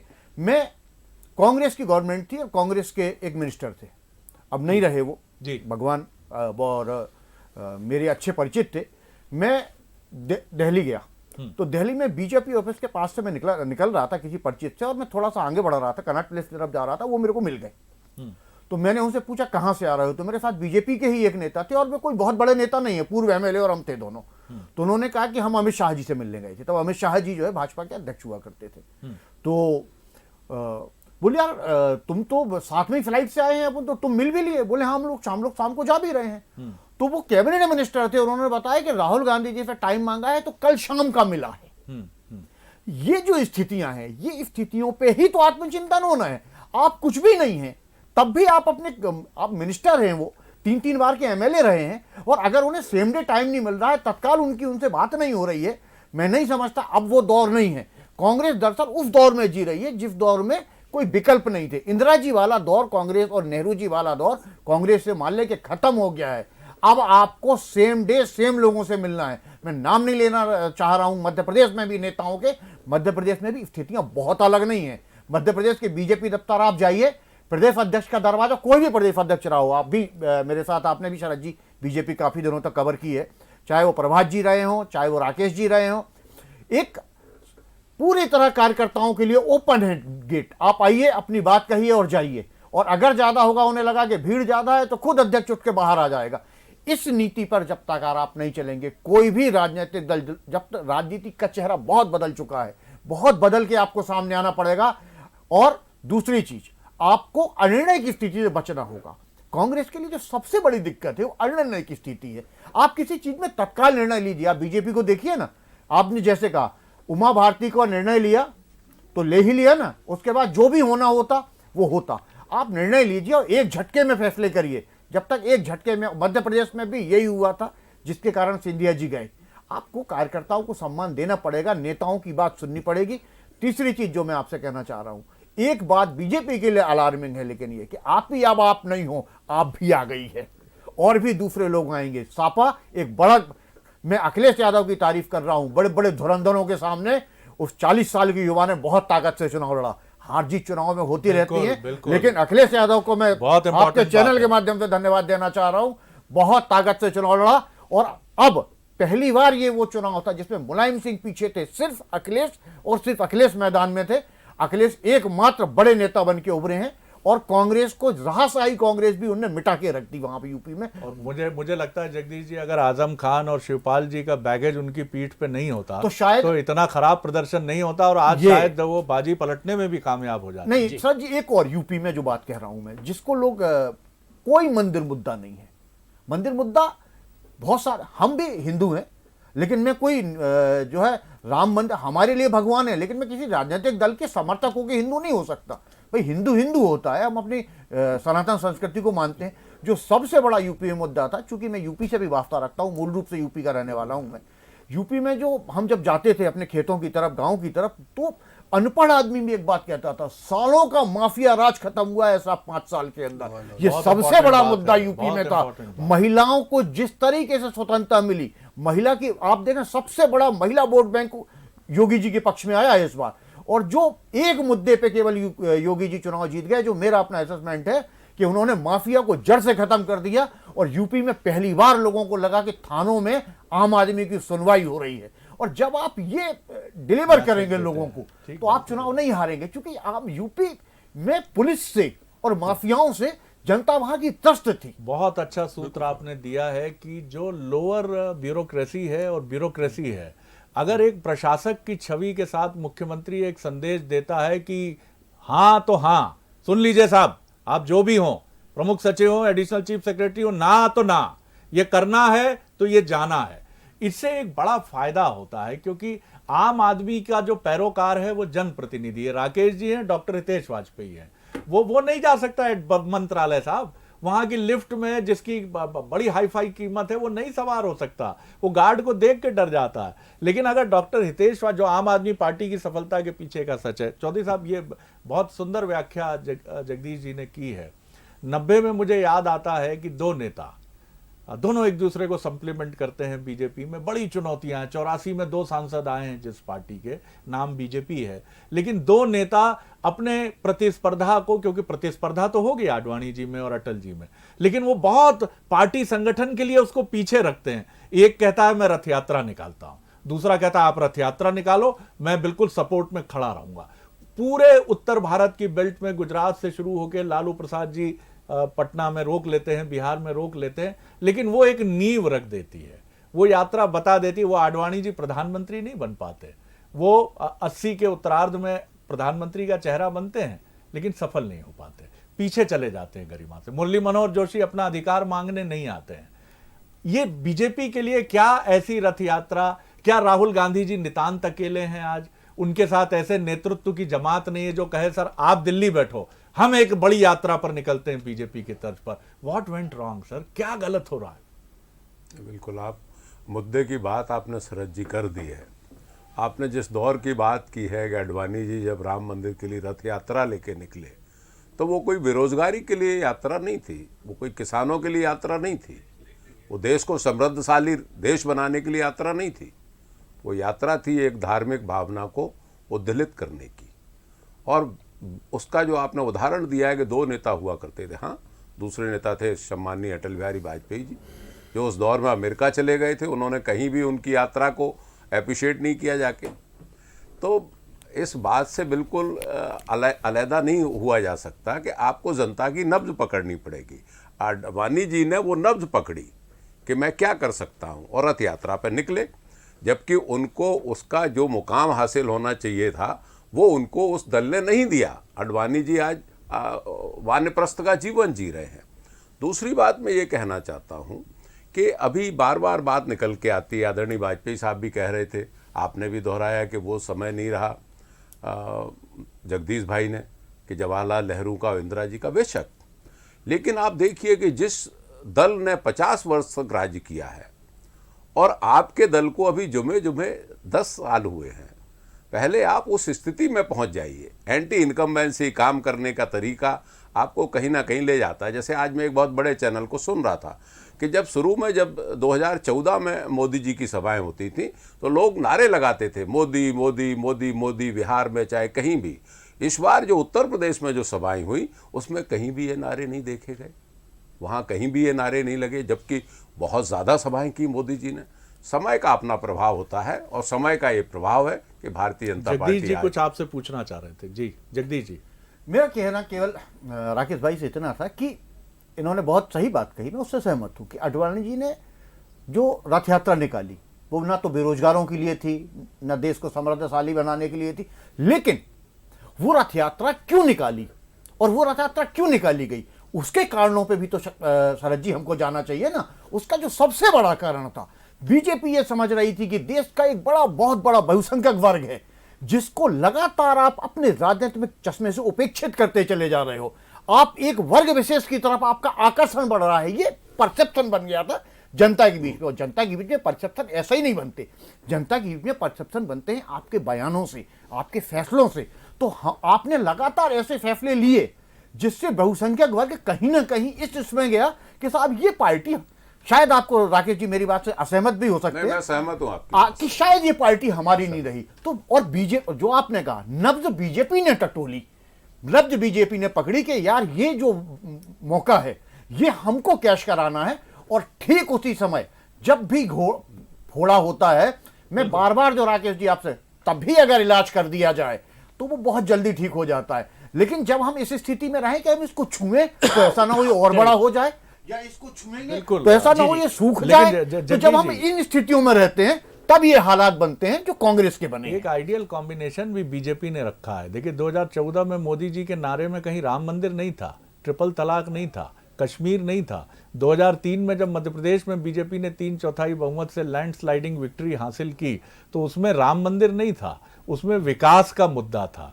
बीजेपी ने, ये बिल्कुल आपने ठीक कहा और राकेश जी ने भी ठीक कहा कि उन्होंने बहुसंख्यक परस्त राजनीति की। जैसा कांग्रेस पर आरोप लगता रहा कि उसने दलित परस्त, वंचित वर्ग परस्त और अल्पसंख्यक परस्त राजनीति की। ये विश्लेषण के सिरे है कि कांग्रेस का जो लंबा स्पान है सत्ता में वो दलित और आदिवासी परस्त राजनीति का है, अल्पसंख्यक परस्त राजनीति का है। सर शरद जी एक और चीज जोड़ रहा हूं कि देश की जनता आज तक यही नहीं समझ पाई कि कांग्रेस राम मंदिर के फेवर में है कि राम मंदिर के विरोध में। लेकिन या तो आप विरोध में चले जाइए, यहाँ पक्ष में आ जाइए। विजय की तरफ चलते हैं। विजय जी इसका सबूत दे देते हैं सीधे ब्रेकिंग पर। तो यूपी में खूब चला बीजेपी का हिंदुत्व का मुद्दा। अयोध्या, मथुरा, काशी, वाराणसी, ये वो इलाके हैं जहां बीजेपी, वाराणसी की अगर बात कर लूं 8 सीटों पर आगे है, वो भी बहुत बड़े अंतर से 8 सीटों पर। अयोध्या की बात कर लूं 5 में से 4 सीटें, यहां भी बहुत बड़े अंतर से आगे। यहाँ ये भी इंपॉर्टेंट है कि वाराणसी की सूरत भी बदली है। जी वो शहर जहां बहुत कुछ करने की जरूरत थी, चाहे वो सीवरेज सिस्टम हो, वहां का सड़कों का संजाल हो, या फिर काशी विश्वनाथ मंदिर का एक आधुनिकीकरण का स्वरूप हो, तो काशी का स्वरूप भी बदला है। तो मैं इसमें जरूर ये ऐड ऑन करूंगा कि काशी का बदला हुआ स्वरूप, डेवलपमेंट की तरफ काशी का जाना, उसके घाटों का और सुंदर होना। मैं फिर कहूंगा कि बीजेपी की राजनीति में बहुसंख्यकवाद, सनातन परंपरावाद या हिंदुत्ववाद आप बेशक देख सकते हैं, लेकिन वो बहुत इसको कभी नहीं भूलती है कि गवर्नेंस बहुत एक इंपॉर्टेंट मसला है, और उसने बनारस की सूरत बदलने की कोशिश भी की है। तो मैं इसमें दोनों का रिफ्लेक्शन देखता हूं जी वाकई। और यहाँ एक छोटे से ब्रेक के लिए रुकेंगे, लेकिन ब्रेक के बाद शरद जी एक सवाल हम छोड़कर जाएंगे और उसी पर हम बातचीत करेंगे। और लेकिन उससे पहले एक बड़ी खबर दर्शकों के सामने, चुनाव आयोग ने एक बड़ा फैसला लिया है। विजय जुलूसों पर पाबंदी हटा दी गई है। यानी विजय जुलूस जो पहले निकलना था उस पर पाबंदी थी, लेकिन अब वो पाबंदी हटा दी गई है। तो पंजाब, उत्तराखंड और साथ ही साथ यूपी, मणिपुर, गोवा, अब यहां पार्टियां अपनी चुनावी जीत का परचम, खुशियां, ढोल नगाड़े और रैलियां ये कर सकती हैं। और इस पर ज़्यादा बातचीत के लिए हमारे बंसल न्यूज़ हेड शरद द्विवेदी जी हमारे साथ बने हुए हैं, चौधरी राकेश सिंह जी हमारे साथ हैं, साथ ही साथ वरिष्ठ पत्रकार जी हमारे साथ हैं, और हितेश वाजपेयी जी, और एक पूरा पैनल हमारे साथ। शरद जी, पाबंदी हटी है। बिल्कुल विजय, पाबंदी हटी है। और जिस तरह का ये मौसम है, देखिए हम इस समय बसंत में हैं और बीजेपी का बसंत इस समय सबसे चटक है, सबसे खिला हुआ बसंत है ये। और 5 राज्यों में 4-1 से अगर आप फिनिश करने की तरफ बढ़ते हैं तो निश्चित तौर पर आपका बसंत जो है वो बहुत ही खिला होता है। तो वैसे भी ये उत्सव का मौसम है। मार्च और फरवरी की अगर आप बात करते हैं, हम होता है बिल्कुल, आया बसंत करता सौरभमय दिग दिगंत। तो जिस तरह से लह लह धनिया मह मह पालक, लौकी और सेम फली फली, पंत जी ने जो प्रकृति के कवि हैं उन्होंने कहा था।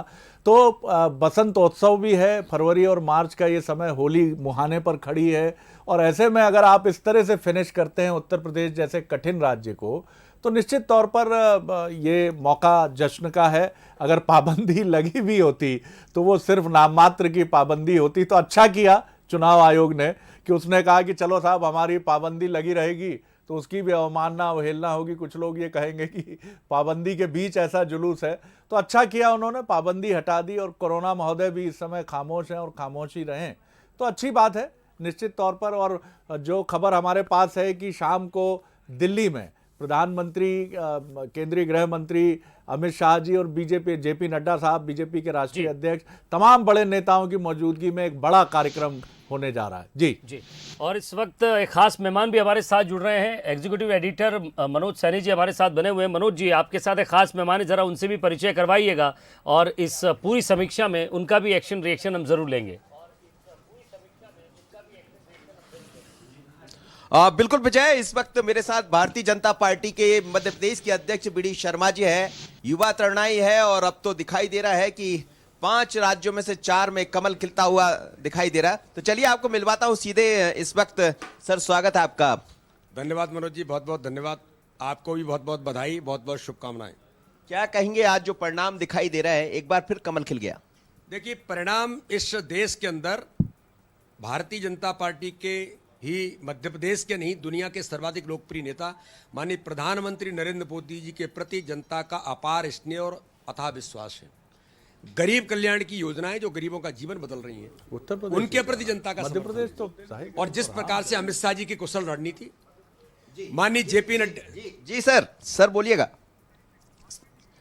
शरद जी का कोई सवाल है? निश्चित तौर पर, लेकिन कुछ मैसेजेस भी हैं जो विजय हम बात कर रहे थे मनोज की, वी डी शर्मा जी से हम जानना चाहेंगे कि आम आदमी पार्टी की जो लैंडस्लाइडिंग विक्ट्री है, कप्तान सिंह सोलंकी जी ने कहा है हमें सीखना चाहिए, जो मुझे लगा कि एक बहुत महत्वपूर्ण बात है कि एक राज्यपाल रह चुके, प्रदेश संगठन महामंत्री रह चुके नेता का कहना है। वी डी शर्मा जी इसे कैसे डिकोड करेंगे? जी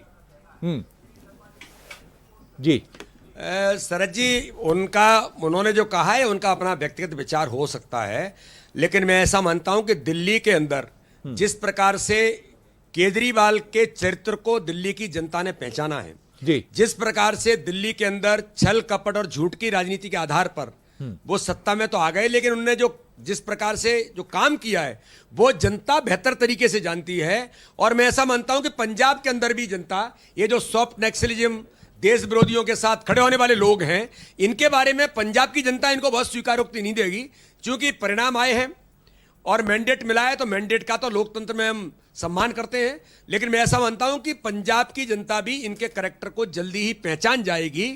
और जहां तक बाकी उनसे सीखने की बात है, तो मुझे लगता है कि भारतीय जनता पार्टी के माननीय प्रधानमंत्री नरेंद्र मोदी जी के नेतृत्व में, माननीय अमित शाह जी के नेतृत्व में, माननीय नड्डा जी के नेतृत्व में, और जो चुनावों में जीत करके आ रहा है हमारा जो नेतृत्व है, हमें उन सबके आइडियल के तौर पर आगे बढ़ने की जरूरत है। जो 5 राज्यों में प्रचंड बहुमत की हमारी सरकारें बनी है, ठीक है, कुछ परिणाम पंजाब के अंदर आए होंगे, वहां भी जल्दी ही उनको जनता जान जाएगी और समझ जाएगी। इसे आप किस तरह देखते हैं कि इसके बाद निश्चित तौर पर जिस तरह से हमने पंजाब 1966 से लेके 2017 तक 2 ही दलों की राजनीति का, अकाली और कांग्रेस ही केंद्र बिंदु रहे, बाकी घटक दलों में शामिल होते रहे।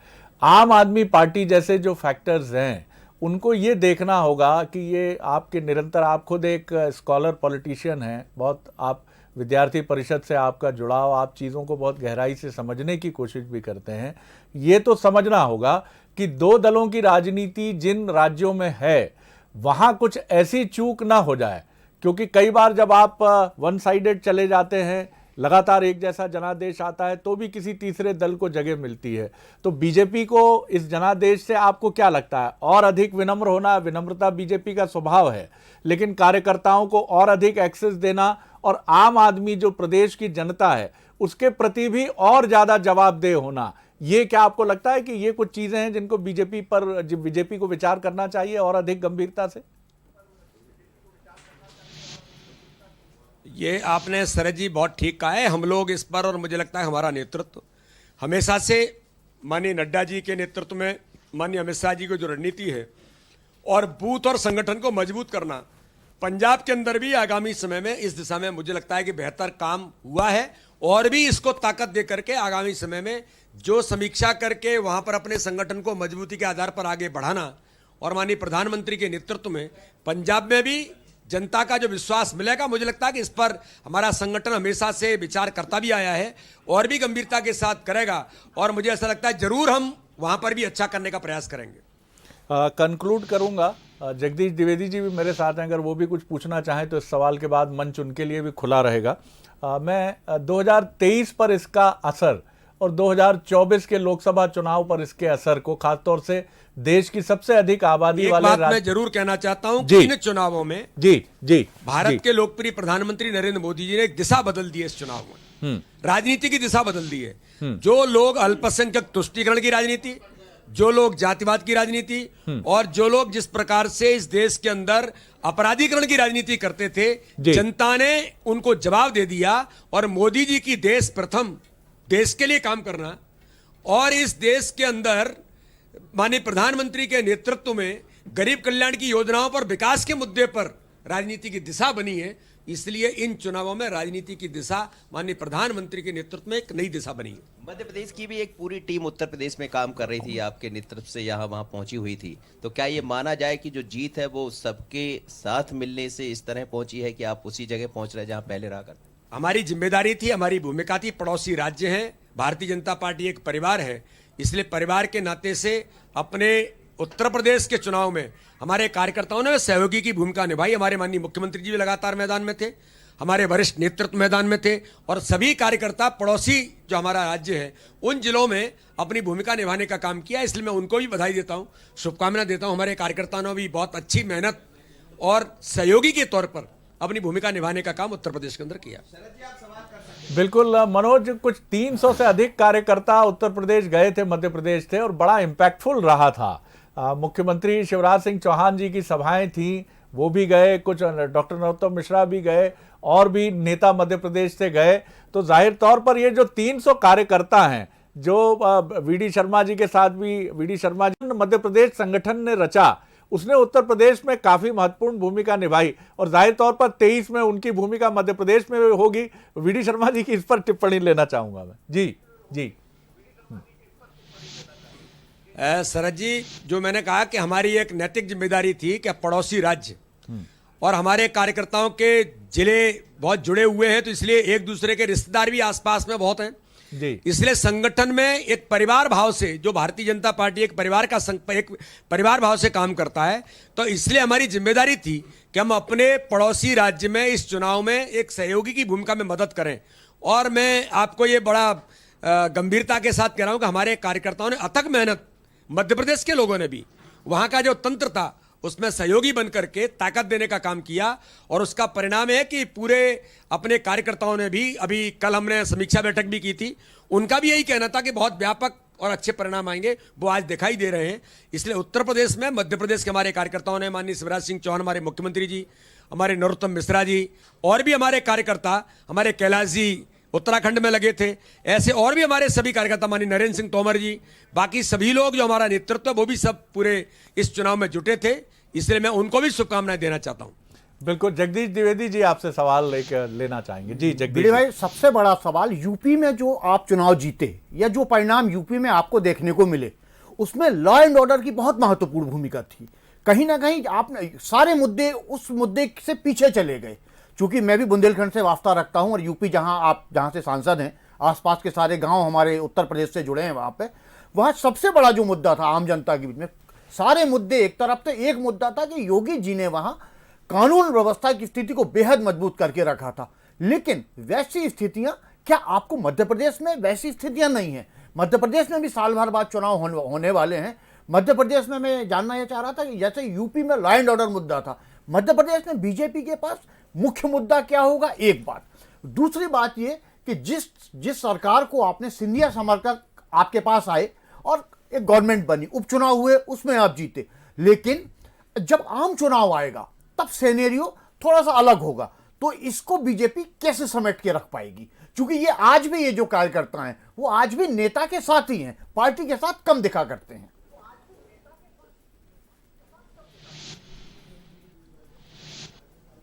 नहीं, जगदीश जी, आप जो कह रहे हैं, मैं आपको एक तो इसके बारे में बहुत स्पष्ट ये बताना चाहता हूं कि लॉ एंड ऑर्डर, और जो मैंने कहा कि उत्तर प्रदेश को भयमुक्त उत्तर प्रदेश माननीय योगी जी ने बनाया, उसकी बड़ी भूमिका है। लेकिन एक बात मैं जरूर कहना चाहता हूं कि प्रधानमंत्री की गरीब कल्याण की योजनाओं ने उनके जीवन को बदला और फिर उनका भय दूर हुआ। इन दोनों का बड़ा प्रतिसाद इस चुनाव में है। और एक बात जो बुंदेलखंड का आपने उल्लेख किया, मैं आपको कहना चाहता हूं, मैं तो बुंदेलखंड का सांसद हूं, वहां पर पानी ये सबसे बड़ी जरूरत थी। माननीय प्रधानमंत्री जी ने अटल बिहारी वाजपेयी जी के उस सपने को, जो कैन बेतवा लिंक परियोजना को जोड़ करके 44,605 करोड़ रुपए का प्रावधान करके बुंदेलखंड की दशा और दिशा बदलने का जो माननीय प्रधानमंत्री ने जिसकी घोषणा भी बजट के अंदर की, वो वहां पर चुनाव का बड़ा मुद्दा था कि कैन बेतवा लिंक परियोजना के कारण से बुंदेलखंड अब हरा भरा होगा, समृद्ध बुंदेलखंड बनेगा, इसकी भी महत्वपूर्ण भूमिका थी। तो इस प्रकार के कई जो चीजें गरीब कल्याण की योजनाओं के आधार पर जीवन बदलने का काम और भयमुक्त उत्तर प्रदेश, कैन बेतवा लिंक परियोजना जैसी योजनाएं, ये इस चुनाव में सबसे बड़ी भूमिका निभा करके आज प्रचंड बहुमत बुंदेलखंड के अंदर भी मिला है। आखिरी सवाल कर रहा हूं सर आपसे, वीडी शर्मा जी, बहुत बधाई देते हुए आपको कि बहुत ही 4-1 से आप जहां इस मैच को फिनिश कर रहे हैं 5 राज्यों के चुनाव को, ये बीजेपी के लिए बहुत ही उम्मीद से भरा एक मौका है, एक बहुत बड़ा आगे के लिए भी एक बेहतर संभावनाओं को, क्योंकि 2024 के लिए आपके लिए काफी बेहतर है। मध्य प्रदेश पर इसका प्रभाव आप क्या देखते हैं? और बहुत उम्मीद से अब 2023 में उतरेगी बीजेपी और अधिक उम्मीद से। जी, फिर से कमल खिलाए जी। देखिए, इस दिशा में मैं ऐसा मानता हूं कि सभी जगह पर भारतीय जनता पार्टी, चाहे गोवा हो, चाहे मणिपुर हो, चाहे उत्तर प्रदेश हो, उत्तराखंड हो, ये इस देश के अंदर भारतीय जनता पार्टी के प्रति और देश के प्रधानमंत्री के प्रति जनता का अपार स्नेह और विश्वास है। नेतृत्व के प्रति विश्वास आसान नहीं होता। तो माननीय प्रधानमंत्री मोदी जी ने दुनिया के अंदर और देश के अंदर एक इस नेतृत्व के प्रति जो जनता ने विश्वास व्यक्त किया है, वो उनके योजना, गरीब कल्याण की योजनाओं के आधार पर कि गरीबों का जीवन बदलने का काम माननीय प्रधानमंत्री करते हैं और देश के लिए खड़े होते हैं। और भारतीय जनता पार्टी 365 दिन 24 घंटे काम करती है। और भारतीय जनता पार्टी केवल राजनीति के लिए काम नहीं करती कि चुनाव लड़ना है, सामाजिक भूमिका का भी निर्वहन करती है, जो आपने कोरोना के संकट में देखा। इसलिए भारतीय जनता पार्टी लगातार सामाजिक भूमिका के साथ राजनीति में भी अपना स्थान बनाने का काम कर रही है, जो लगातार आगे बढ़ते चले जाए। जी, जगदीश जी, एक सवाल और आदरणीय शर्मा जी आपसे कि यूपी में बीजेपी ने 35% टिकट काट दिए थे, दिल्ली नगर निगम में पूरे के पूरे बदल दिए थे, तो मध्य प्रदेश संगठन के अध्यक्ष होने के नाते आप कौन सी स्ट्रेटेजी लेके चुनाव मैदान में जाएंगे? कितने % टिकट काट देंगे? महत्वपूर्ण सवाल है सर। जगदीश जी, समय के अनुरूप भारतीय जनता पार्टी मध्य प्रदेश एक आइडियल ऑर्गेनाइजेशन है और यहां पर कार्यकर्ता आधारित संगठन होने के नाते से उस समय के परिस्थितियों के अनुरूप क्या जरूरत है, हमारा केंद्रीय नेतृत्व, माननीय प्रधानमंत्री, माननीय अमित शाह जी, माननीय नड्डा जी और मध्य प्रदेश का हमारा नेतृत्व मिलकर के जो जरूरत होगी कि क्या करने की जरूरत है, उसका आज नहीं कहा जा सकता। उस समय के अनुरूप क्या आवश्यकता है, उसके अनुसार निर्णय हमारा संगठन सामूहिकता के आधार पर करेगा। मैं ये जरूर जानना चाहूंगा, चौथी पीढ़ी के प्रदेश अध्यक्ष के तौर पर विनय सहस्त्रबुद्धे जी का वो मैं कभी नहीं भूलता, जब मध्य प्रदेश के प्रभारी के नाते उन्होंने कहा कि हमने चौथी पीढ़ी को मध्य प्रदेश में अवसर दिया, तो चौथी पीढ़ी को अधिक अवसर रहेंगे सर, ऐसा संकेत तो कर दीजिए। कई युवा नेता हैं जो आपको सुन रहे हैं इस समय, और सबसे ज्यादा युवा अध्यक्ष भी आपने ही दिए हैं जी, सबसे ज्यादा आपने ही युवा शक्ति को आगे बढ़ाया। जी शरद जी, ये तो नेचुरल है। भारतीय जनता पार्टी में हमेशा ये प्रयास होते हैं कि कार्यकर्ताओं को ताकत देकर के आगे बढ़ाया जाए। जैसे मुझे भी जिम्मेदारी मिली है, मुझे प्रदेश अध्यक्ष, इतने बड़े दल जिसका 70% भूभाग पर राज्य व्यवस्था में लोग काम कर रहे हैं, इतने बड़े राज्य का मुझे प्रदेश का अध्यक्ष बनाया। लेकिन मुझे अध्यक्ष बनाने में जो हमारे नेतृत्व की भूमिका है, हाथ लगा करके आगे बढ़ाना, ताकत देना, ये हमेशा से भारतीय जनता पार्टी में हुआ है। इसलिए नए लोगों को आगे बढ़ाना और सबके सम्मान के साथ आगे बढ़ना, ये तो हमेशा से रहा है। इसलिए इस पर कोई आज विशेष तौर पर कहा जाए, मैं ऐसा नहीं मानता। लेकिन सभी मिलकर के, नई जनरेशन भी आगे बढ़ रही है और भी उसको ताकत देने का काम हम सब मिलकर के करेंगे। बहुत शुभकामनाएं आपको कि बहुत शानदार प्रदर्शन, 4-1 से आप मैच फिनिश कर रहे हैं और 2023 के लिए बहुत आशान्वित होंगे, अब और अधिक उम्मीद से देख रहे होंगे कि मध्य प्रदेश में अब 5वीं बार बीजेपी दावा ठोकने के लिए बिल्कुल तैयार है। इस पर एक कंक्लूडिंग छोटा सा रिमार्क आपका। धन्यवाद धन्यवाद जी, बहुत शुक्रिया, बहुत शुक्रिया, बहुत। चलिए और हम इस तरफ आगे बढ़ते हैं जरा, नतीजों में 10 बड़े फैक्टर क्या रहे? मजबूतीकरण के आधार पर हर बूथ पर 51% वोट शेयर लाने का संकल्प लेकर के हम आगे बढ़ रहे हैं। जी जी जी, चलिए शरद जी, जवाब मिल गया है। बोल रहे हैं हर बूथ को हमने मजबूत किया और बूथ विस्तार को हमने भी देखा है। उसी आधार पर बीजेपी ये मानकर चल रही है कि 2023 में बूथ को मजबूती के साथ, पार्टी को मजबूती के साथ खड़ा करेगी। जी चलिए, बहुत शुक्रिया, बहुत धन्यवाद और बहुत शुभकामनाएं वीडी शर्मा जी को पहुंचा दीजिएगा बंसल न्यूज की तरफ से। बहुत चलिए शुक्रिया, अपडेट की बहुत तरफ शुक्रिया। आगे बढ़ते हैं जी। और जरा देखते हैं कि यूपी के नतीजों के 10 बड़े अपडेट क्या रहे, जरा ये विस्तार से समझाने की कोशिश करते हैं। तो यूपी में बीजेपी बड़ी जीत की ओर है। बीजेपी 273, सपा 123, बीएसपी 4, कांग्रेस 2 सीटों पर। बीजेपी 273, सपा 123, 4 और कांग्रेस 2 पर बीएसपी। सीएम योगी दोबारा सीएम बनना यहां से तय लग रहा है। 35 साल बाद कोई मुख्यमंत्री दोबारा सीएम बनेगा। पूर्वांचल की अगर बात करूं तो पश्चिमी यूपी, पूर्वांचल, अवध, रोहिलखंड, बुंदेलखंड में बीजेपी आगे है। अयोध्या, मथुरा और काशी में बीजेपी बड़े अंतर से आगे है। लखनऊ की बात करें तो लखनऊ जिले की 9 सीटों में से 3 पर सपा आगे है। गोरखपुर और नोएडा में भी बीजेपी आगे है। करल से अखिलेश यादव आगे हैं। 2 सीटों से चुनाव लड़ रहे थे, फिलहाल करल से आगे दिख रहे हैं। और बीजेपी से सपा में गए स्वामी प्रसाद मौर्य 11,000 वोटों से पीछे चल रहे थे। अंतर और आगे पीछे हो सकता है। और साथ ही साथ एक महत्वपूर्ण मुद्दे पर यहाँ मैं बात करूँ कि मिथक के साथ साथ अलग अलग चीज़ें याद आ रही हैं। इन सबके बीच मैं समझता हूँ गोवा और मणिपुर जो है वो थोड़ा सा छूट गया है, उस पर भी ज़रा हम नज़र डाल लें, क्योंकि ये भी भूमिका हमारी ही है। उस भूमिका में मैं हूँ तो इसको आगे बढ़ाता हूँ। 18 सीटों पर फिलहाल मुझे लग रहा है, जहाँ से मैं देख पा रहा हूँ बीजेपी आगे है, वहाँ रिएक्शन आ रहे हैं। 12 पर कांग्रेस है, 4 पर टीएमसी है। ये टीएमसी का यहाँ होना शरद जी और 4 सीटों पर होना, ये ठीक है आप सरकार बना लेंगे वहाँ सारी चीज़ें, लेकिन टीएमसी की दखल ये एक बड़ा यहाँ भी एक संकेत तो नहीं कह सकता, लेकिन एक छोटा सा स्पार्क है, एक छोटी सी चिंगारी ज़रूर हो सकती है आने वाले समय में। देखिए, चिंगारी तो पंजाब ने बता ही दी है और एक आप कह सकते हैं कि एक ध्रुवीकरण हमें नज़र आएगा अब 2024 में, जिसकी एक कड़ी अब अरविंद केजरीवाल फिर हो गए हैं। जिस तरह से पंजाब ने ये एक इक्वेशन दिया है, और जैसा जगदीश जी कह रहे थे कि अखिलेश को नकारा नहीं जा सकता है साहब। अखिलेश अपनी पीठ पर बहुत सारे बोझ लेकर चल रहे थे और इन्हीं बोझ की वजह से वो हारे हैं, जिसमें मैं फिर कहूँगा कि कई बाहुबली नेता समाजवादी पार्टी के, अखिलेश जी की उम्र उनके साथ है।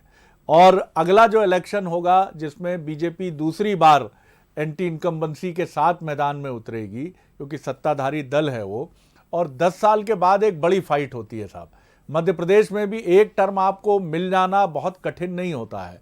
एक टर्म और मिला है, लेकिन इसके लिए निश्चित तौर पर लॉ एंड ऑर्डर और गवर्नेंस का एक आइडियल कॉम्बिनेशन, और बीजेपी की चुनाव मशीन जिस तरह से वो मैदान में उतरते हैं, कोई ऑप्शन ही नहीं रखते हैं कि हमें जीत के अलावा कुछ सोचना है। इन तमाम चीज़ों का योगदान है, लेकिन अखिलेश के लिए मायूसी की वजह नहीं है। लेकिन उनको इन सारे लोगों से इन 5 सालों में पिंड छुड़ाना होगा। पिछली बार कुनबे की कलह 2017 में उनको ले डूबी थी, लोगों ने आजम खान और तमाम नेताओं का जो स्वरूप था। लेकिन हाँ, अब अरविंद केजरीवाल, अखिलेश और ममता बनर्जी, ये बीजेपी के लिए जितनी भी चुनौती पैदा कर सकते हैं 2024 में, कुछ ना कुछ समीकरण, इक्वेशन जरूर साधे जाएंगे। लेकिन अखिलेश की जिस तरह से आपने बात की, एक चेहरा था, लेकिन सोशल इंजीनियरिंग काम नहीं कर पाई है। बीजेपी को छोड़कर नेताओं को जो गए थे, जो नेता उनको मतदाताओं ने नकार दिया है। आप देखिए जिस तरह से पिछड़े वर्ग के नेताओं का दल बदल जो हुआ था, इस पर भी हम फोकस करेंगे, क्योंकि एक एक चीज कैसे यूपी में काम की है, जरा उसी पर विस्तार से हम बातचीत कर रहे हैं। दल बदल फेल हो गया है यहाँ। स्वामी प्रसाद मौर्य 11,000 वोटों से पीछे चल रहे थे, अब 10,000 की बात सामने आ रही है। फाजिल नगर से पीछे चल रहे हैं स्वामी प्रसाद मौर्य। दारा सिंह चौहान भी, जिन्हें लेकर आए थे यही इसी काम के लिए, ये सोचा जा रहा था कि अब जो है दारा सिंह जब जुड़े थे तब ये लगा था कि एक जाति समीकरण हम खड़ा कर लेंगे, और सोशल इंजीनियरिंग की जो बात की जा रही थी, जो अखिलेश कह रहे थे, और जो बसपा जो पीछे हटी थी, ये लग रहा था कि उसका वोट शेयर इधर चला जाएगा।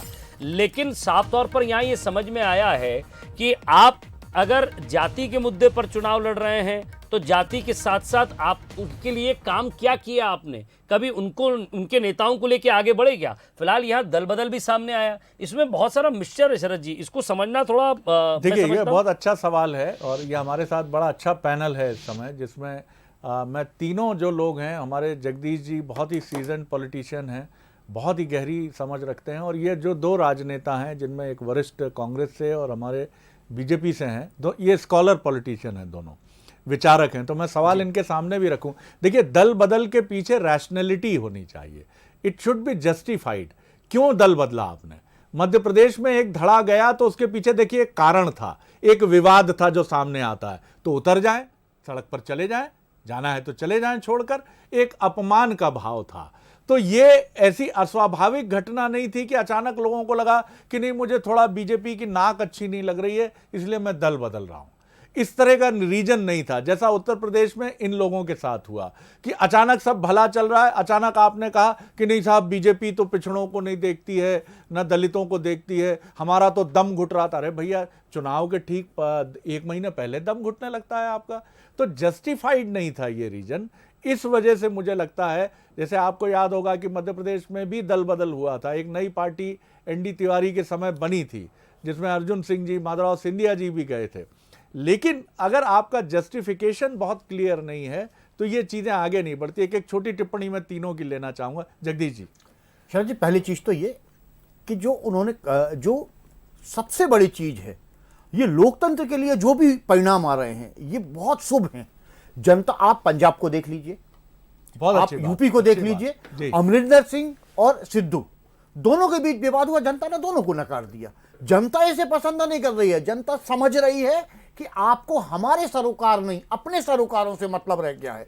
स्वामी प्रसाद मौर्य के साथ जो हो रहा है वो केवल और केवल इसलिए जनता ये समझ रही है कि आपने दल इसलिए बदला कि आपको ये लग रहा था कि शायद बीजेपी सत्ता से चली जाए और सापा सत्ता में आ रही है, क्योंकि परसेप्शन 1-1.5 महीने पहले कुछ इस तरह का बन रहा था ओम प्रकाश राजभर, ठीक यही उनके साथ हुआ। तो लेकिन आप देखिए पब्लिक ने पूरी ईमानदारी से नीर छीर करके रख दिया कि नहीं साहब आप नहीं चाहिए हमको, हम आपको बिल्कुल एक्सेप्ट नहीं करेंगे, क्योंकि आपकी जो राजनीति है वो मूल्यों के प्रति राजनीति नहीं है, आपकी राजनीति अपने निजी स्वार्थ के सरोकारों के प्रति है। और जहां जहां इस तरह के नेताओं ने दल बदले हैं, जहां जहां इस तरह के काम हुए हैं, वो सारे नेता इस चुनाव में आप देखिए, हरीश रावत बहुत बड़ा उदाहरण है, मुख्यमंत्री थे, आपने अपने ही दल में कहा कि साहब हम तो मगरमच्छों के बीच में तैर रहे हैं, हम बहुत मुश्किल से रह पा रहे हैं। जनता ने आपको भी नकार दिया कि भाई अगर या तो आप साथ रहिए, मैं जो राकेश जी से बार बार कहता हूं कि एक डिसीजन, हम साथ हैं या हम अलग हैं, हमको क्लियर कट एक लाइन खींच देनी चाहिए। हम लगातार निर्णय की स्थिति में रहें, हम नहीं करेंगे। कि जिस तरह के भाव से सिद्धू थे कि मुझे तो गुरु ये चाहिए, ताली ठोक दो, और न पते के लिए मुझे तो चाहिए साहब जी, कैसे भी करके दो, तो जाओ साहब आप। चन्नी साहब भी जिस तरह से आए, एक नॉन सीरियस लीडर के तौर पे माना गया उनको, और कैप्टन अमरिंदर सिंह, उनको ये मैसेज दिया कि बहुत हो गया साहब, आपको बहुत मौका दिया, बहुत अच्छा कर लिया आपने, अब आप भी इसमें दल बदल में कूद पड़ोगे। डॉक्टर हितेश वाजपेयी, फिर मैं चौधरी साहब की तरफ चलूँ। देखिए, चूंकि हम लोग तो हार्डकोर पॉलिटिक्स में अंदर रह के देखते हैं जी, समीक्षक से थोड़ा सा एक कदम ज़्यादा है, तो मैं इसको बहुत एक समझाने की दृष्टि से कह सकता हूँ, ये कॉम्प्लिकेटेड है शरद जी, इसको आप एक सिद्धांत के आधार पर तय नहीं कर सकते हैं। I do agree. और उसका कारण ये देखिए, जो करता है, चौधरी साहब भी बहुत अच्छे से जानते हैं मैं क्या कह रहा हूँ, जो व्यक्ति दल बदल करता है उसकी इमोशनल नीड भी हो सकती है जिसके आधार पे कर रहा हो, या रैशनल भी हो सकती है जी, और दोनों नीड सही भी हो सकती हैं और गलत भी हो सकती हैं। लेकिन इसका मूल्यांकन उसकी कॉन्स्टिट्यूएंसी के लोग करते हैं शरद जी। तो इमोशनली यदि वो हर्ट होकर कर रहा है और उसकी पब्लिक में स्वीकार्यता है तो वो स्वीकार्य होगा। रैशनली भी यदि वो कर रहा है, रैशनली मतलब उसको लग रहा है कि भाई ये दल नहीं खिंच पा रहा है, नहीं उठ पा रहा है, इसमें मेरा कोई भविष्य नहीं है, तो भी वो करता है, तब भी उसकी स्वीकार्यता भी होना जरूरी है साथ साथ जनता के बीच में। बिल्कुल। तो मुझे ऐसा लगता है ये थोड़ा सा कॉम्प्लिकेटेड है। आम आदमी पार्टी का रिएक्शन भी लीजिएगा, और इंडिविजुअल बेस ज्यादा है, मतलब हम एक एक इस प्रकार के प्रकरण को लेकर चर्चा कर सकते हैं। ब्लैंकेट हम कोई रूल इस पर लागू नहीं कर सकते। चौधरी साहब जी, फिर हम चलेंगे आज संजीव जी की तरफ। जी हाँ, देखिए दल बदल के बारे में कई कानून बने और दल बदल सिर्फ राजनेताओं ने नहीं किया। ये बात सत्य है कि उसमें अंतिम निर्णय तो जनता उस पर मोहर लगाती है, लेकिन दल बदल सिर्फ राजनीतिक नेताओं ने नहीं किया, राजनीतिक पार्टियों ने भी हिंदुस्तान में दल बदल किया। हमने जनसंघ को दल बदलते देखा, हमने जनता पार्टी बनते देखा, हमने उसके बाद भारतीय जनता पार्टी बनते देखी, हमने भारतीय जनता पार्टी को महबूबा मुफ्ती के साथ सरकार चलाते हुए देखा। तो कोई सैद्धांतिक रूप से बात करे, कोई गुणात्मक रूप से बात करे, तो ये अब इस वर्तमान राजनीतिक परिवेश में कहीं भी सारगर्भित नहीं रहा है। आदमी अपनी सुविधा के अनुसार, व्यक्ति अपनी सुविधा के अनुसार, राजनेता अपनी महत्वाकांक्षा के अनुसार और राजनीतिक दल अपनी स्थिति के अनुसार ऐसे निर्णय लेते आए हैं, जो निर्णय हमने देखा। लेकिन ज़्यादातर ऐसे निर्णय में जनता उन्हें सबक सिखाने का काम करती है। जो दल बदल के अपने निजी तौर पर, जैसा जगदीश भाई ने कहा है कि स्वयं का हित साधने के लिए जो आगे बढ़ते हैं वो जनता का हित नहीं समझते हैं, उन्हें जनता नकार देती है। वही देखने को मिला। संजीव जी, आपका रिएक्शन इस पर, दल बदल पर? जी सर जी।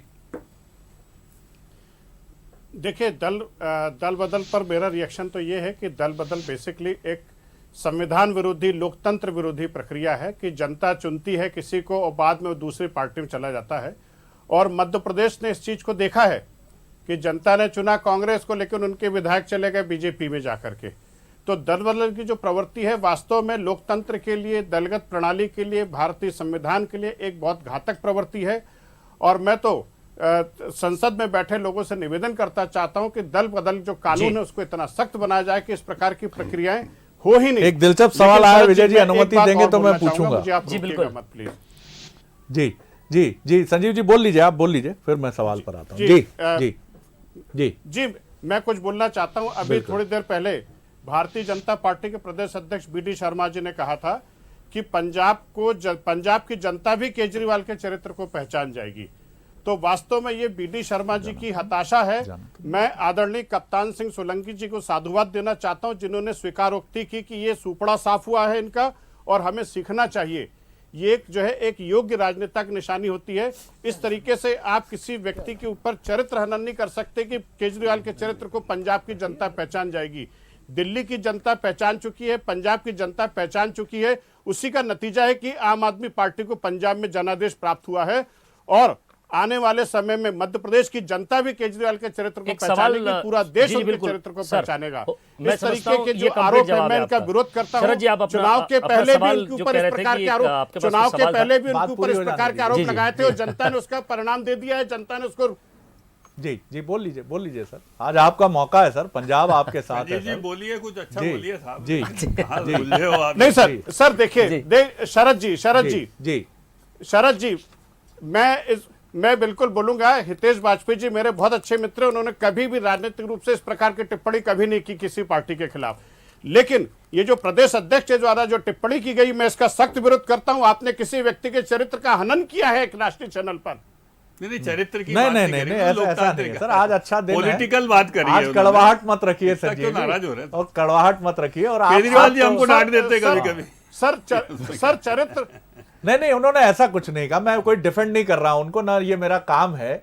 लेकिन देखिए, मुझे लगता है एक राजनीतिक दृष्टि और सोच हर व्यक्ति की है, हर संगठन के मुखिया की है। मुझे बताइए, केजरीवाल जी ने इतना प्रचार किया और संजीव जी कितनी बार वो हम पे बोल देते हैं। मैं जो सवाल सर लेकर आ रहा हूं वो आपको प्रसन्न कर देगा, और ये मैं आपको प्रसन्न करने के लिए नहीं कर रहा हूं, आपकी ताकत से जुड़ा हुआ सवाल कर रहा हूं। डॉक्टर हितेश वाजपेयी और राकेश जी, सवाल मेरा ये है कि 1980 के दशक तक एक टीम थी क्रिकेट में, नाम है वेस्ट इंडीज।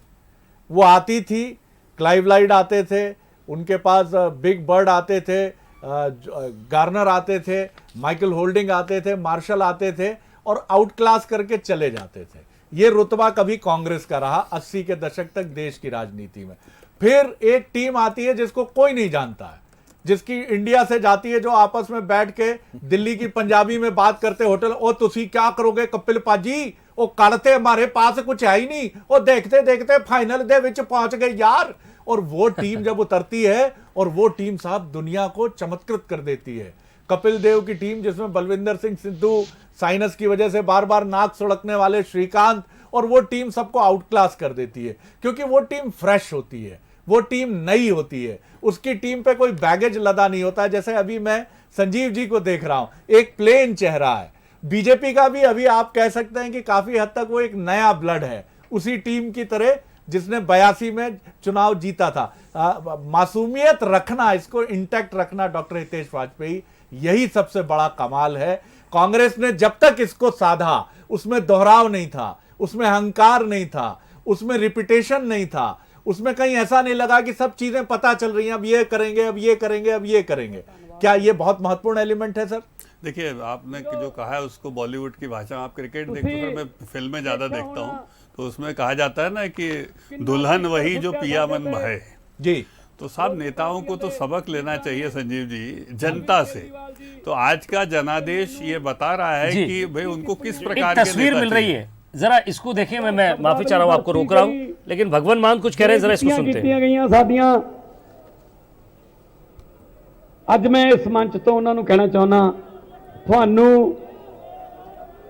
ਤੁਹਾਨੂੰ ਜਿਹੜੀ ਸ਼ਬਦਾਵਲੀ ਹੈ, ਥੋੜਾ ਪਿੱਛੇ ਹੋ ਜਾਓ, ਥੋੜਾ ਪਿੱਛੇ, ਮੈਂ ਇਦੋਂ ਅੱਗੇ ਆ ਨਹੀਂ ਸਕਦਾ ਮਾਈਕ।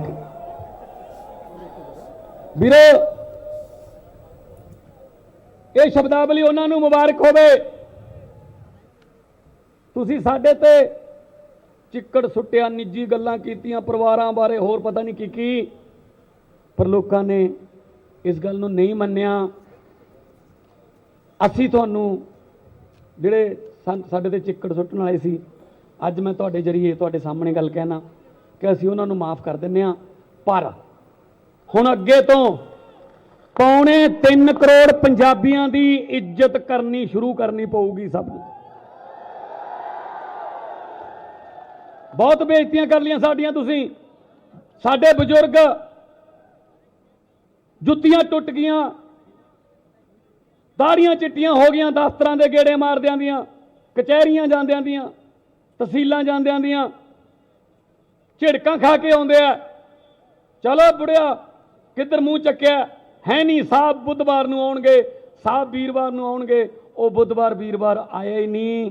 ਹੁਣ ਮੈਂ ਤੁਹਾਨੂੰ ਇਹ ਕਹਿਣਾ ਚਾਹੁੰਦਾ, ਹੁਣ ਤੁਹਾਨੂੰ ਜਾਣ ਦੀ ਲੋੜ नहीं, वो बुधवार वीरवार वाले। चलिए, ये बुधवार जो है, ये केजरीवाल जी जिस तरह से बोलते हैं और जिस तरह से वो अपनी प्रशासनिक स्तर पर जो बात करते हैं, लेकिन ये बात क्यों आ रही नाराजगी की? उन्होंने कहा कि जिन्होंने हमारे ऊपर कमेंट किए, क्या कमेंट था? जी जी सर, बड़ी इंपॉर्टेंट बात है कि ये स्वाभिमान की बात कर रहे हैं पंजाब के। जी जी, देखिए, आप आज ये पार्टी, ऐसी पार्टी, संजीव जी हमारे साथ हैं, लेकिन वो कह रहे हैं कि पंजाब के करोड़ों लोगों के स्वाभिमान की आपने परवाह नहीं की। सिद्धू ने भी कुछ यही मसला उठाया था कि साहब आप पंजाबियों की कद्र नहीं कर रहे हो। आप उनका जो ये सिमिलैरिटी देखिए, आम आदमी पार्टी की बीजेपी से यहां दिखती है कि आप मान, स्वाभिमान, पंजाबियत, इसको भी ध्यान में रखकर पंजाब में उतरे थे। ये मुझे बड़ा सिग्निफिकेंट लगा। जी विजय जी, और किस तरह से मजाक उड़ाया था, और या कहें या व्यंग किया था, या जो भी चीज़ थी उनकी अपने स्तर पर, सिद्धू ने क्या कहा था, आइए आपको सुनवाते हैं केजरीवाल के लिए। केजरी सुनदा मैं तो तेन किन्नी बार कहा मित्रा, तू ऐ भोली ऐ बना के मफलर जा लुकी जा पा के, तू आंदा ही नहीं मेरे को, आ तो सही तेरा मफलर लावा मैं। केजरी सुनदा मैं तो तेन किन्नी बार कहा मित्रा, तू ऐ भोली ऐ बना के मफलर जा लुकी जा पा के, तू आंदा ही नहीं मेरे को, आ तो सही तेरा मफलर लावा मैं। कपिल का शो नहीं है जी पॉलिटिक्स, यहाँ जी बहुत चंगी गाल करनी पड़ती है सिद्धू साहब, और इधर बैठना पड़ता है डॉक्टर हितेश वाजपेयी दे नाल और चौधरी से साहब दे नाल, और इनकी तरह सेंसिटिव पॉलिटिक्स करनी पड़ती है सर, तब जाके राजनीति में आगे बढ़ता है आदमी। जी विजय जी। लेकिन सवाल यही था कि जिस तरह से एक सोशल इंजीनियरिंग की बात चल पड़ी थी या पंजाब की बात चल पड़ी, तो एक बात मैं कहूंगा, यहाँ मुझे आपने कहा जी कुछ कहना चाह रहे हैं, उनका भी कमेंट ले लीजिएगा। जी, आपका जो सवाल था वो बहुत महत्वपूर्ण था शरद जी, कि जनता क्या चाहती है, कैसे नेता चाहती है। एक और जनता साहब जहाँ पर राष्ट्र का भौतिक उन्नयन चाहती है, जिसकी हम लोग बात करते हैं, विजय जी ने भी इशारा किया, बिजली, सड़क, पानी, सुविधाएं, राष्ट्र की सुरक्षा, सामाजिक सुरक्षा, लॉ एंड ऑर्डर। वहीं दूसरी ओर साहब आम आदमी चाहता है कि उसकी रोजमर्रा की जिंदगी में यदि कोई दिक्कत आए शरद जी, तो वो तुरंत सॉल्व हो जाए। उसके लिए तहसील कार्यालय, एसडीएम कार्यालय, आरटीओ कार्यालय, उसकी चप्पलें नहीं गिर जाए, थाने में जाए तो कोई रिपोर्ट लिख ले। ये दूसरी एक बड़ी नीड है, लोअर ब्यूरोक्रेसी जिसको बोलते हैं शरद जी। तो एक और इंफ्रास्ट्रक्चर डेवलपमेंट है, दूसरी ओर उसकी रोजमर्रा की ज़रूरतें हैं शासन से। तो जो इन दोनों को लेकर चलेगा या इसमें कोई उम्मीद जगाएगा, जैसे आम आदमी पार्टी ने पंजाब में इसमें उम्मीद जगाई लोगों की, इसलिए मैं कहता हूँ उम्मीद का वोट है संजीव जी को। और यदि ये दोनों काम हो पाए, क्योंकि पंजाब इंफ्रास्ट्रक्चर के मामले में कमज़ोर नहीं है शरद जी, ऐसा कहा जाता है, वहाँ पर गवर्नेंस फेल्योर हुआ जो रूटीन का होता है। तो मुझे लगता है ये दो चीज़ें बहुत महत्वपूर्ण हैं। और आज नेताओं की ये ठीक है, जो दुखद है सिद्धू जी ने जिस प्रकार से कहा है, और हम सब उनको जानते हैं, पर वो स्वीकार्यता नहीं है शरद जी उसकी। एक दूसरे का सम्मान करना होगा। इसलिए संजीव जी एक बात और मैं आखिरी कह दूं, हिंसा निकाल दीजिए सब आप। ये जो आपने बोला था कि दल बदल में सख्त कानून क्यों होना चाहिए? जब लोगों को मतदान करने की स्वतंत्रता है तो आप और हमको दल चुनने की क्यों नहीं होना चाहिए? और फिर दल चुनने के बाद सब लोग जाते हैं ना जनता के पास, मुहर तो वही लगाती है। तो जरा ये जो अधिकार है जनता के पास ही रहने दीजिए, इसको सरकार को मत दीजिए कि क्या करना क्या नहीं करना। स्वर्गीय अनिल माधव दवे जी बीजेपी के बहुत महत्वपूर्ण नेता, उनकी एक बात बहुत ध्यान आती है। जब उनका हमने इंटरव्यू किया था इलेक्शन के पहले, डॉक्टर हितेश वाजपेयी भी उस टीम का हिस्सा रहे हैं तो बहुत बेहतर समझते हैं। उन्होंने कहा चुनाव का कैंपेन आप गढ़िए, लेकिन उसमें बच्चे, वृद्ध, महिला और किसी भी व्यक्ति विशेष के बारे में कोई अपमानजनक स्लोगन मत गढ़िए। ओ केजरी मत बोलिए, शब्दों का चयन अच्छा। गुजरात में एक कांग्रेस के नेता मोदी जी के लिए एक टिप्पणी कह गए। 28 सीटों के इलेक्शन में बीजेपी ने एक इशू बना दिया कमलनाथ जी की टिप्पणी का। बहुत सतर्क रहना पड़ता है। मैं नहीं कहता राजनेता का इंटेंशन खराब है, उसकी कई बार बातें तोड़ मरोड़ कर प्रस्तुत की जा सकती हैं, लेकिन आपकी भाषा, शिवराज जी इस मामले में एक बहुत बढ़िया एग्जाम्पल प्रस्तुत करते हैं कि वो वाक संयम पर बहुत फोकस रहते हैं। आप कल्पना कर सकते हैं कि कोई कहे मध्य प्रदेश शिवराज ओ शिवराज, कमलनाथ ओ कमलनाथ, नहीं साहब, इससे आपको दूर रहना होगा, क्योंकि जो प्रेम करने वाली जनता इन नेताओं से, उसे कभी ये स्लोगन रास नहीं आते। जगदीश जी, बिल्कुल आपने सही कहा कि राजनीति में भाषा का संयम बहुत जरूरी है। वैचारिक मतभेद आपके हो सकते हैं, उनको मनभेदों में मत लाइए। और कम से कम मध्य प्रदेश, इस मामले में मैं मध्य प्रदेश को मानता हूं, मध्य प्रदेश में राजनीति में अभी भी भाषा का स्तर वैसा नहीं हुआ है जैसा मैंने अभी पंजाब में देखा, उत्तराखंड में भी मैंने कई जगह देखा, यूपी में कुछ बड़े नेताओं की बात नहीं कर रहा हूं, लेकिन छोटे नेता जिस तरह से बयान दे रहे थे, मतलब उनके मंत्री स्तर के लोग भी शामिल हैं, वो वहाँ के लिए इंपॉर्टेंट होंगे। नेशनल, राष्ट्रीय फलक पे वो भले ही महत्वपूर्ण ना हो, लेकिन राजनीति में एक भाषा का संयम होना चाहिए। और सिद्धू के जहाँ तक हम बात करें, नवजोत सिद्धू अपने जो है, अपने केवल बड़बोलेपन के कारण, बढ़िया बात है, इतना बड़बोलापन, चूंकि हम तो साहब 10 बिनासन 20 भुजा चलत दसानन डोलत धरनी उनका नहीं रहा, वो टूट गया। तो आप तो एक क्रिकेटर से बने कलाकार हो, कलाकार से बने नेता हो, और आपको राजनीति में लाने वाली बीजेपी थी, उसने आपकी लोकप्रियता को भुनाया। और आप देखिए कि केवल उसी भाषा का खेल है और अहंकार का कि जो सिद्धू लाखों से चुनाव जीता करते थे, आज विधानसभा चुनाव ये अचानक एक तस्वीर दिख रही होगी आपको, मैं दिखाना चाहूंगा। ये तस्वीर जो दिख रही है, जरा इसको बड़ा कर दीजिए। ये अचानक इस खिलौने की डिमांड बढ़ गई है। ये देखिए आप, बाबा बुलडोजर जी, बुलडोजर। और बुलडोजर बाबा। अभी जब बीजेपी की कार्यालय की मैं तस्वीर देख रहा था, वहां 8 से 10 बड़े बड़े बुलडोजर, और बुलडोजर के आगे जो है उसके आगे के खाने में वहां कार्यकर्ता चढ़े हुए थे। लेकिन हम कहेंगे विजय कि इससे भी बचना चाहिए, क्योंकि बुलडोजर जो है वो कहीं ना कहीं जिस सिंबल से जुड़ता है, वो सिंबल बहुत अच्छा सिंबल नहीं है। तो क्या हो जाता है कि कई बार चीजें आजकल मीडिया इवेंट हो जाती हैं। एक बात मैं कहूंगा, हो सकता है कि वो थोड़ा सा इतर है, माफी चाहूंगा, क्योंकि हमने वो बुलडोजर और उसके साथ राम की भूमिका और फोटो, फिर नीचे प्रधानमंत्री जी और योगी जी वहां नजर आ रहे हैं। इसके लिए आपने जो शब्द कहा, ये वाकई ये सवाल खड़ा भी हुआ था, तब ये बयान सामने आया था बीजेपी की तरफ से कि हमारे देवी देवताओं के हाथ में भी अस्त्र शस्त्र हैं, तो वो दुष्टों का दमन करने के लिए वो यहाँ ये प्रयास किया गया था। लेकिन एक वीडियो भी आया था, आपने देखा होगा, जिसमें योगी जी प्लेन से जा रहे हैं और वो एक व्यक्ति से कह रहे हैं, देखिए मेरी सभा में बुलडोजर है। सवाल ये कि ये बुलडोजर किसके लिए था, किस पर चला, और इससे विकास भी होता है, विनाश भी होता है। ये आपने बहुत सही बात कही कि इससे भी बचना चाहिए। जरा आप इस पर कमेंट देखिए, करेंगे। चुनाव तक लड़ाई होती है विजय, और उसके बाद जैसा भगवंत सिंह मान ने एक कहा कि सबको माफ कर दो, आप हो गया, अब चुनाव हो चुका था, अब कोई गाली गलौज नहीं है। और ये शैली हमारे पिछले राजनेताओं की जो वरिष्ठ पीढ़ी रही है उसकी बहुत ये शैली रही कि नाउ चुनाव इज फिनिश, अब हमारे बीच में कुछ नहीं। अखिलेश जी आप भी आइए मुख्यमंत्री जी के शपथ ग्रहण समारोह में, मायावती जी आप भी आइए, तमाम लीडर्स आइए, अब नहीं है कोई हमारे बीच में ग्रेजेस, अब सिर्फ जनता है, जनता के विकास की बात करनी है जी। इसलिए प्रतीक आपके जितने धवल होंगे, जिसकी बात अभी हम कर रहे थे कि लोग अहंकार की भाषा पसंद नहीं करते हैं, लोग चिढ़ और नाराजगी की भाषा पसंद नहीं करते हैं। डॉक्टर हितेश वाजपेयी।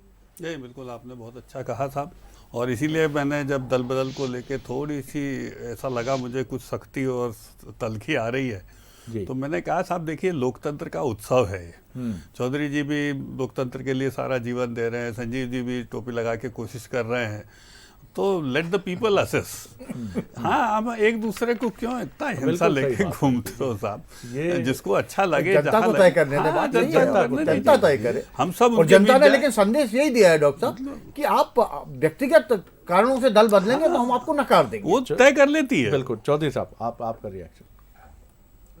देखिए, दल बदल सैद्धांतिक रूप से तो गलत है, सही बात, और भारतवर्ष में या लोकतांत्रिक प्रणाली में किसी भी देश में राजनीतिक दल उसके लिए बनाए गए हैं कि आप एक विचारधारा से जुड़िए और विचारधारा के तहत आप जुड़ के चुनाव लड़िए, और जिस विचारधारा से आपकी बनती है उसी विचारधारा के अंतर्गत रहिए। लेकिन ये भी बाध्यता नहीं है कि मैं विचारधारा बदल नहीं सकता हूँ। अगर मुझे ये लगता है कि कोई राजनीतिक दल अपने गुणों से हट गया है, अपनी प्रतिबद्धता से हट गया है, तो उस व्यक्ति की ये स्वतंत्रता रहती है कि वो उस दल को छोड़ सकता है, उस विचारधारा को छोड़ सकता है। लेकिन बार बार राजनीतिक दल बदल कर चुनाव लड़ना, आप ये जनता स्वीकार नहीं करती है, और इसको मतदाता बुरा मानता है। वो ये मानता है कि हमारा नेता एकाग्र चित्र हो, एक दल का रहनुमा हो, एक दल से चुनाव लड़े, और तब उसको जनता बेहद पसंद करती है, मेरा ये मानना है। और समय पर धीरे धीरे जितने दल बदल कर लोग चुनाव लड़ते हैं उनको आज भी नकारा है। उत्तर प्रदेश के चुनाव में भी मैंने देखा, पश्चिम बंगाल के चुनाव में कई दल बदल के चुनाव लड़ाए गए थे राष्ट्रीय पार्टियों के द्वारा, उनको दरकिनार कर दिया था, नकार दिया था। आगे आने वाला भविष्य भी दल बदलुओं के लिए कोई अच्छा संकेत देने वाला नहीं है, इसलिए राजनीतिक दल से जुड़कर ही अपनी राजनीति को जिंदा रखना। अब हम कंक्लूड करते हुए कुछ मुद्दों पर 10 सेकंड की बात और मैं सर, मतदाता सर कभी सोचना है सर, 2003 में उमा जी ने बात कही थी, मेरे को ध्यान में रहती है हमेशा, कि हम लोग लड़ने गए थे साहब, 10 साल का शासन था उसके विरुद्ध में, तो वो बड़ी अच्छी चीज़ कहती थी कि मेरे जो एक गांव का आदमी है ना, जो खेत पे खड़ा हुआ है, जिसके आधे कपड़े हैं आधे नहीं है, फटे हैं, जैसे भी हैं साहब, ये अनपढ़ है, गरीब है, पिछड़ा है, लेकिन ये मत समझना कि ये समझदार नहीं है, और हमारी वो ताकत थी सर। तो इसीलिए कभी भी साहब मतदाता के मौन को आप लाइटली मत लेना, वो सब देखता है, समझता है, आपको शरद जी रोज सुनता है सुबह से शाम तक, चौधरी साहब को सुनता है, जगदीश जी को पढ़ता है, और फिर वो निर्णय लेता है साहब, और वही अंतिम निर्णय होता है। तो हमारे लोकतंत्र की सबसे बड़ी ताकत आज भी मतदाता है जी। और यही मतदाता सर, मैं ये समझता हूं कि इसने ना दल बदल को वोट किया और ना ही यूपी और पंजाब को अगर समझ ले तो उसने ना जाति को वोट किया। अगर जातिगत आधार पर, मैं ये समझता हूं, शरद जी आपसे लास्ट रिएक्शन चाहूंगा कि क्या ये वो लोग जो लोग ये सोचते हैं, जनप्रतिनिधि होते हैं कि साहब यहाँ एससी इतने हैं, ओबीसी इतने हैं, एसटी इतने हैं, आपकी एससी की ज़्यादा मतदाता हैं तो मैं यहाँ सेफ हूँ, यहाँ मुझे मिल जाएगा, ये मिथक टूट गया है। ये मिथक सर ये पूरी तरह टूटा है क्या? ये कहना जल्दी होगा विजय, क्योंकि जैसा डॉक्टर हितेश वाजपेयी ने कहा, राजनीति एक बहुत जटिल गुत्थी है, कॉम्प्लेक्स है, इसको आप 2 दूनी 4 की तरह बिल्कुल नहीं समझ सकते हैं। आज अगर यही एसपी का जादू चल जाता तो हमारा समीकरण का सिरा बिल्कुल उल्टा होता। हम कहते हैं कि फिर कास्टीय पॉलिटिक्स की तरफ उत्तर प्रदेश मुड़ चला है, और कब मुड़ जाए उत्तर प्रदेश सर आप नहीं कह सकते, नो वन कैन प्रिडिक्ट। देखिए, मैं कुछ नटशेल में कंक्लूड करते हुए बात कहूंगा कि बीजेपी के लिए 50 सीटों का नुकसान दिख रहा है उत्तर प्रदेश में, लेकिन फिर भी मैं मानूंगा कि अगर बीजेपी गिरते पड़ते जीतती तो हम ये मानते कि ये बीजेपी की जीत के पीछे बहुत जोर लगाना पड़ा है एड़ी चोटी का, तो बीजेपी के लिए राहत की बात है। 50 सीटों का नुकसान भी बड़ा नुकसान है, मैं मानता हूं, लेकिन फिर भी अगर आप 270 और 280 के बीच में कहीं फिनिश करते हैं तो ये बहुत अच्छी जीत है। आम आदमी पार्टी मुझे गोवा में दिख रही सर, अगर एक भी सीट ले आई है तो ये तय मानिए कि गोवा में 2 सीटों पर जो रुझान में आगे चल रही है, अगर एक भी सीट को उसने जीत में कन्वर्ट कर लिया तो मैं फिर कहूंगा सर कि इस देश में जितने भी बाइपोलर पॉलिटिक्स वाले राज्य हैं, इंक्लूडिंग मध्य प्रदेश, छत्तीसगढ़, इनको सावधान हो जाना चाहिए कि ये जो संजीव जी हमारे साथ थोड़ी देर पहले बैठे थे, ये कल आपको प्रदेश मंत्री से उत्तर मध्य दक्षिण कहां से दावेदारी करने वाले चेहरे के तौर पर, तो ये आम आदमी पार्टी बहुत ताकत से आगे बढ़ रही है। बीजेपी के लिए महत्वपूर्ण बात यह है कि उत्तराखंड में भी उसने तमाम चीज़ों को पीछे छोड़ते हुए वहां वो आगे बढ़ गई है। गोवा में भी वो 19 पर आगे चल रही है रुझान में, तो वहां भी उसकी सरकार बनना तय। मणिपुर तो लाइकली था, मणिपुर को लेकर कोई बात नहीं थी। तो कुल मिलाकर बीजेपी के लिए बहुत अच्छे मैसेज हैं। 2023 के लिए मध्य प्रदेश के लिए उसका मनोबल बढ़ा है। बीजेपी के जो केंद्रीय नेतृत्व है वो अब खुले हाथ से जो कुछ सोच रहा है आगे, और अपने संगठनात्मक विस्तार के लिए, और जिन राज्यों में 2023 में चुनाव है उनके लिए उसकी दृष्टि अब और खुलेगी।